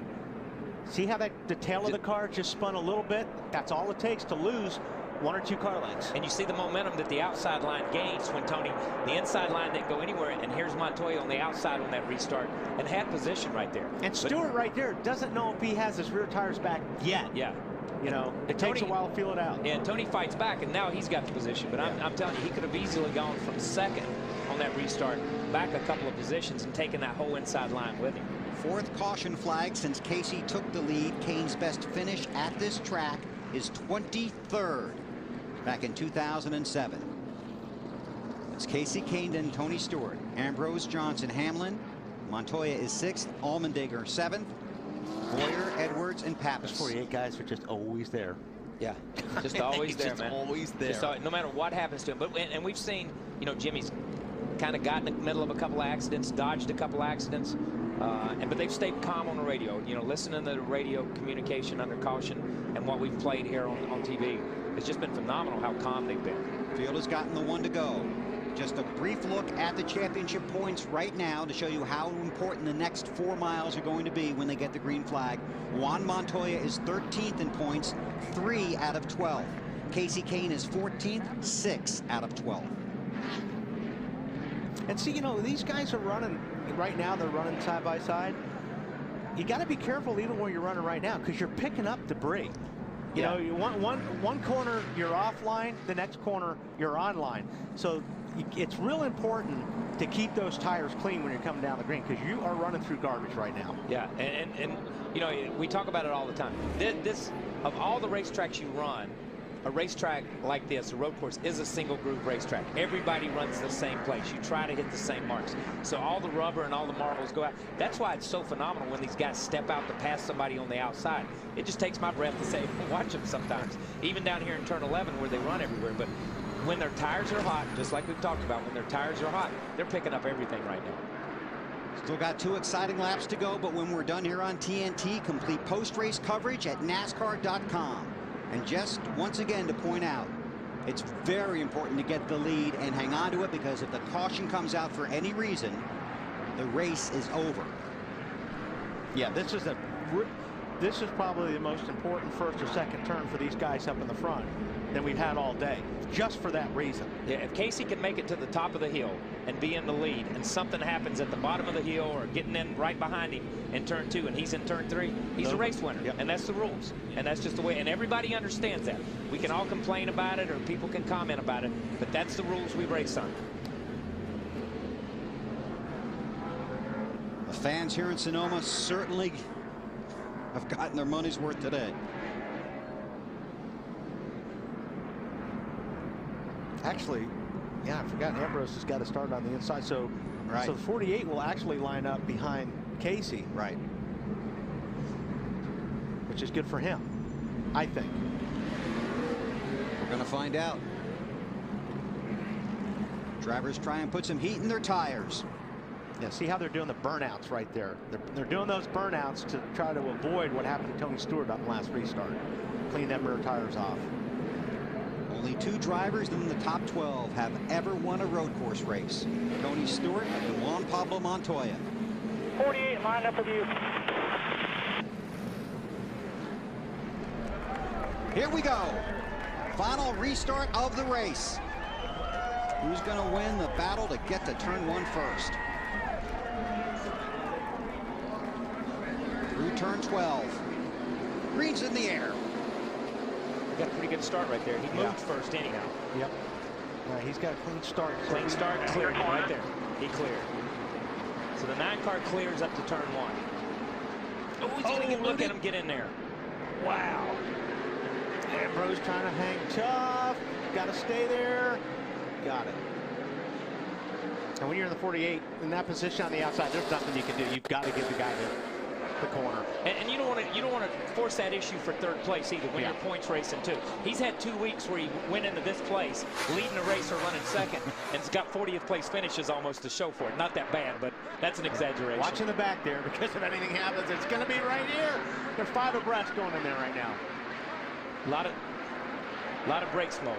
A lot of brake smoke back there behind them. And I can't tell you how impressive it is. They all, once again, got through turns 1 and 2. That's why no matter how much we talk about it, these guys are the best guys in the world, man, when it comes to doing this kind of stuff. Into turn 11. Coming to the white flag. Kasey Kahne leads. Tony Stewart is 2nd. Here comes Marcus Ambrose. Oh, Stewart gets a little bit sideways here, but he was running it in hard in turn 11. White flag in the air, last lap. I'm not sure. Tony Stewart's going to have to get a lot closer if he's going to make any kind of move. He's got till now till turn 10. Oh! It's Mark Martin, Robbie Gordon, Jeff Burton. These guys got to keep going. I don't see anything. Stay under green. I don't think Stewart. They all He's got away. enough, but Ambrose is definitely looking at the back of the 14 car.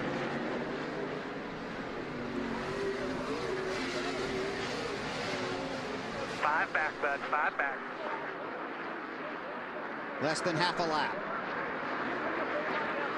2nd, 3rd, and 4th behind Kasey Kahne. They're by 5.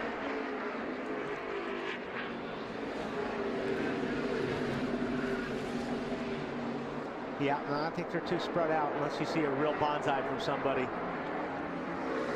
Hey, Casey's done a nice job. It's a lot of pressure doing that over and over again. Kasey Kahne's father supported his racing career from a very early age. Sent him off to the Midwest from Enumclaw, Washington, to further his racing career after he got out of high school. Now he comes back to the West Coast, and Kasey Kahne wins at Sonoma.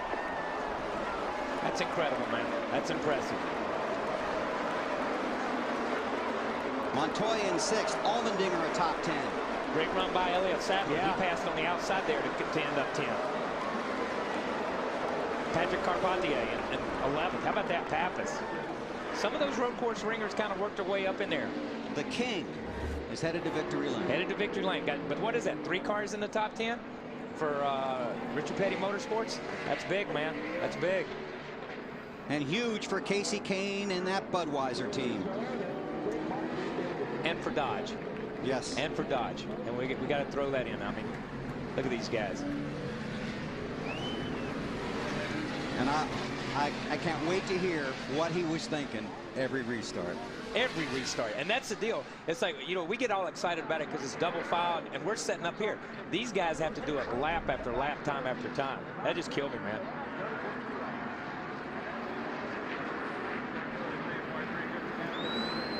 Kasey Kahne's previous best road course finish was 14th, twice, both of those at Watkins Glen. Now he's a road course winner at Sonoma. He's going to victory lane, and we'll take you there next. And we welcome you to the NASCAR on TNT post-race show. Kasey Kahne, the winner in Sonoma. His first road course win.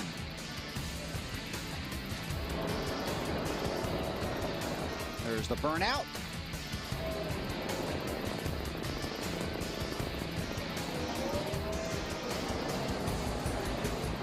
And he got the checkered flag, and he's taken that to victory lane.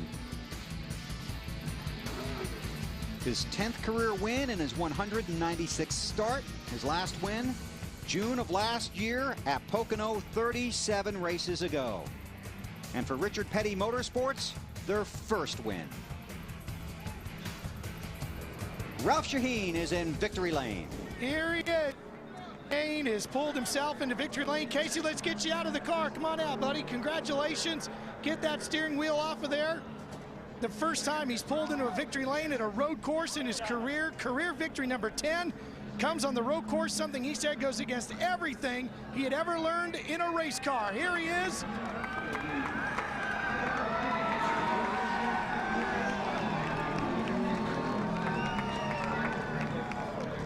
Well, congratulations, you've won on a road course. How's that feel? Feels great. It's I can't believe it, to tell you the truth. I learned how to drive on dirt, and to somehow come out and win on a road course, I think it takes a great Budweiser Dodge Charger. We have so many great people, Stanley Tools, Allstate Insurance, McDonald's, so many people that help us out. The guys at the shop have had some ups and downs this year, but they're building great race cars, and it's so cool to win a race for them. Win a race with Richard Petty. Good show, man. I can't believe Good that. show. But, our first win. Good deal. Great. So. All right. How do you feel about your guy getting a win here today, King? I feel just as good as he does, okay? You know what I mean? Because it's great, man. It is great. Casey, I got to ask you, you dodged a lot of bullets on restarts. Yeah, it was crazy. Stewart's as good as they get out here, and I got to start beside him about 4 times there, 5 times, and cautions kept coming out. We were able to hold him off. He was giving me tons of room on going, you know, so I didn't get rubber on my tires, which is normal Stewart. You know, the guy's awesome race with one of my favorite race car drivers, and all these fans that come out, Sprint, everybody that puts on this race. I mean, it's unbelievable to win a road course race. How about telling your dad you just gave him the best Father's Day gift ever, huh? Yeah, he probably can't believe this either, but happy Father's Day, Dad. Have yourself a beer. Matt? Ralph, you go back to when Casey Kane won his first ever Sprint Cup Series race. It was a 1-2 finish with he and his buddy Tony Stewart. His first road course win, 1-2. For the fun meter, it had to have been high for you guys today. Yeah, it was. I mean, the second to last run there, when looking at our mirror, and we were fast, but Casey was matching us lap for lap. And then when he came out in front of us after that last set of pit stops, I was like, oh, we might be in trouble here. And we could run about the same pace. I just couldn't, you know, I was a little too loose in the right-handers, and Casey never made a mistake. The kid did an awesome job. He just ran a perfect race. And you had your mirror full also with Marcos Ambrose. Yeah, I got a little nervous because he got coming there toward the end. When he got by Montoya, I thought we were going to have our hands full there, and we got a charge on Casey at that point and just couldn't do anything with it. Couldn't get close enough to him to really do anything, but it was fun. I mean, it's great to run with this caliber of guys, and anyway, we had a great day for our Office Depot Old Spice Chevy and all the guys at Mac Tools and Coke and everybody and our fans up here. It's awesome to come out here. Talk about impressive. In 11 seasons, 8 times Tony Stewart has finished second or better on the road course. Let's go to Lindsey Zarniak. Matt, you knew that Marcos Ambrose would make things interesting today. Marcos, you turned a very frustrating weekend into a third-place finish. You had to start in the back of the field. How satisfying is this for you? Just a great recovery for our team. That's what our team's all about. We just never give up. You know, JTG Daldy have just been giving me the chance to come here and race with little Debbie and Kingston Clark's. Just so proud. It's the home of Clark's here in San Francisco, so we had a heap of guests here today. I'm really pleased I ran well for them for my job security. But just great, you know, we kept the car fairly straight. Up there when you're in that rare air with those drivers, you know, you just don't want to slip up when you're around them when you got your chance to run well. And we brought it home, you know, we would have loved to have won the race, but I feel like, you know, a disadvantage from Saturday, blowing up that motor, it feels like a win. Something tells me Marcos Ambrose doesn't really need to worry about job security, eh, Bill? I don't think so. Impressive performance. Not like us. Exactly. Unofficial results. Casey Kane with the victory. And you see some Clint Boyer getting a top 10. You know, AJ's up there and had a good run. We didn't talk about Clint much today, but he had a good finish. Elliott Sadler, another guy. He was just steady. Those guys, and then you got guys like Jeff that had what, a pit road penalty, and then you got Elliott there with some of his stuff. Patrick, we saw him spun down here a couple of times. Mac Pappas, good run for him. Kurt Busch, Ryan Newman, and a couple guys that were running good, like Kurt Busch and you know, Joey Logano and some of those guys that had top 5 runs going that just got into situations and that weren't their own fault. Yeah, Kenseth gets a lap down, gets a lucky dog. This is the page you get to where these guys, their day happened goes to junk in a handbasket because it happens so late in the race. Dale Earnhardt Jr., I thought he had a pretty good run going. And not known, like I said before, but had a good run going. You look at him, you look at Harvick, you look at Fellows, you look at David Reagan. You look at those guys. Yeah. Down to Matt Yoakum. And, Bill, I think Ivan Stewart would have been proud of the way Jimmy Johnson handled the Serpentine Road Course. You saw just about everything today. Yeah, we went through a lot with the pit road speeding penalty and then had to fight back from that. But what a great race car. Chad and the guys did a great job of giving me a good car. Real fast on the long runs, and I could just work away at it. So very proud to have this Lotus Impala in the top 4. Here at Infineon, it's been a tough track for us. So we're getting better and making things better. And next week, I'll be sure to get you some sunblock because your face looks like a fire suit right now. All right, thanks, man. Congratulations on a good top 5. Right on. And Matt, earlier on the track, there was a little incident between Jimmy Johnson and Kurt Busch. What happened, and was the message ever delivered to you that he apologized? Didn't get that message, but, you know, 2 guys trying to go for the same spot on the track. I felt as if I had track position, but I just didn't expect that from Jimmy. Trusted him a little bit. But, you know, we came back to finish 15th. If that would have been the last lap or something, we both would have done something different. I just had too much time to think about it. Right away, I said, man, I'm pissed. This is awful. We're going to lose a lot of spots. And it was just 2 champion drivers vying for the same spot. But overall, a good day for our Miller Lite Dodge. We had great pit strategy. We were poised for a top 5 spot. And even if we couldn't, I was going to fade gracefully. There's an opportunity you have. When you realize you can't win, you have to fade gracefully. And I don't think Jimmy Johnson could have won, and he should have waited and been a bit more patient. Well, there's the thoughts of Kurt Busch and Jimmy actually right beside him right now, coming over to apologize. And there's the handshake. So they are shaking hands about the incident. Kurt somehow went from 38th, though, to 15th there on that last run, Bill. How about that? 36 cars finished on the lead lap. That's a record for the most on a road course.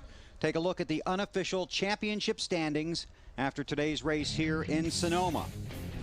Tony continues to lead. And obviously you go right down to 10th, 11th, and 12th. Mark Martin loses a number of spots. Juan Pablo Montoya unofficially in the top 12 as of right now. Casey Kane in 13th is 3 back. David Rudiman 40 back. What did Rudiman finish? 31st. 31st, yeah. Hey, I thought he was going to have a decent run there. He was up in there. What do you think Kurt and Jimmy are saying to each other now that the camera's turned off? They're talking racing. Yeah, I think they are too. But you know, Kurt said he was mad and he said I'm a little teed off. You don't expect to get turned the opposite direction. Yeah. And I think that's what made him mad. And that's where he talks about the trust factor. He didn't expect to get turned opposite. Next Sunday, NASCAR on TNT heads to New England. Coverage begins at 12:30 Eastern with NASCAR on TNT Live. That's followed by Countdown to Green and then Sprint Cup Racing from Loudon. That's next Sunday on TNT. Coming up next in the East on TNT, the Da Vinci Code, and in the West, it's the Pursuit of Happiness. Head to NASCAR.com right now for more NASCAR on TNT post-race show, interviews, analysis, and more. That's at NASCAR.com. Thanks to all the people in the truck and around the track. We'll see you from New England next week.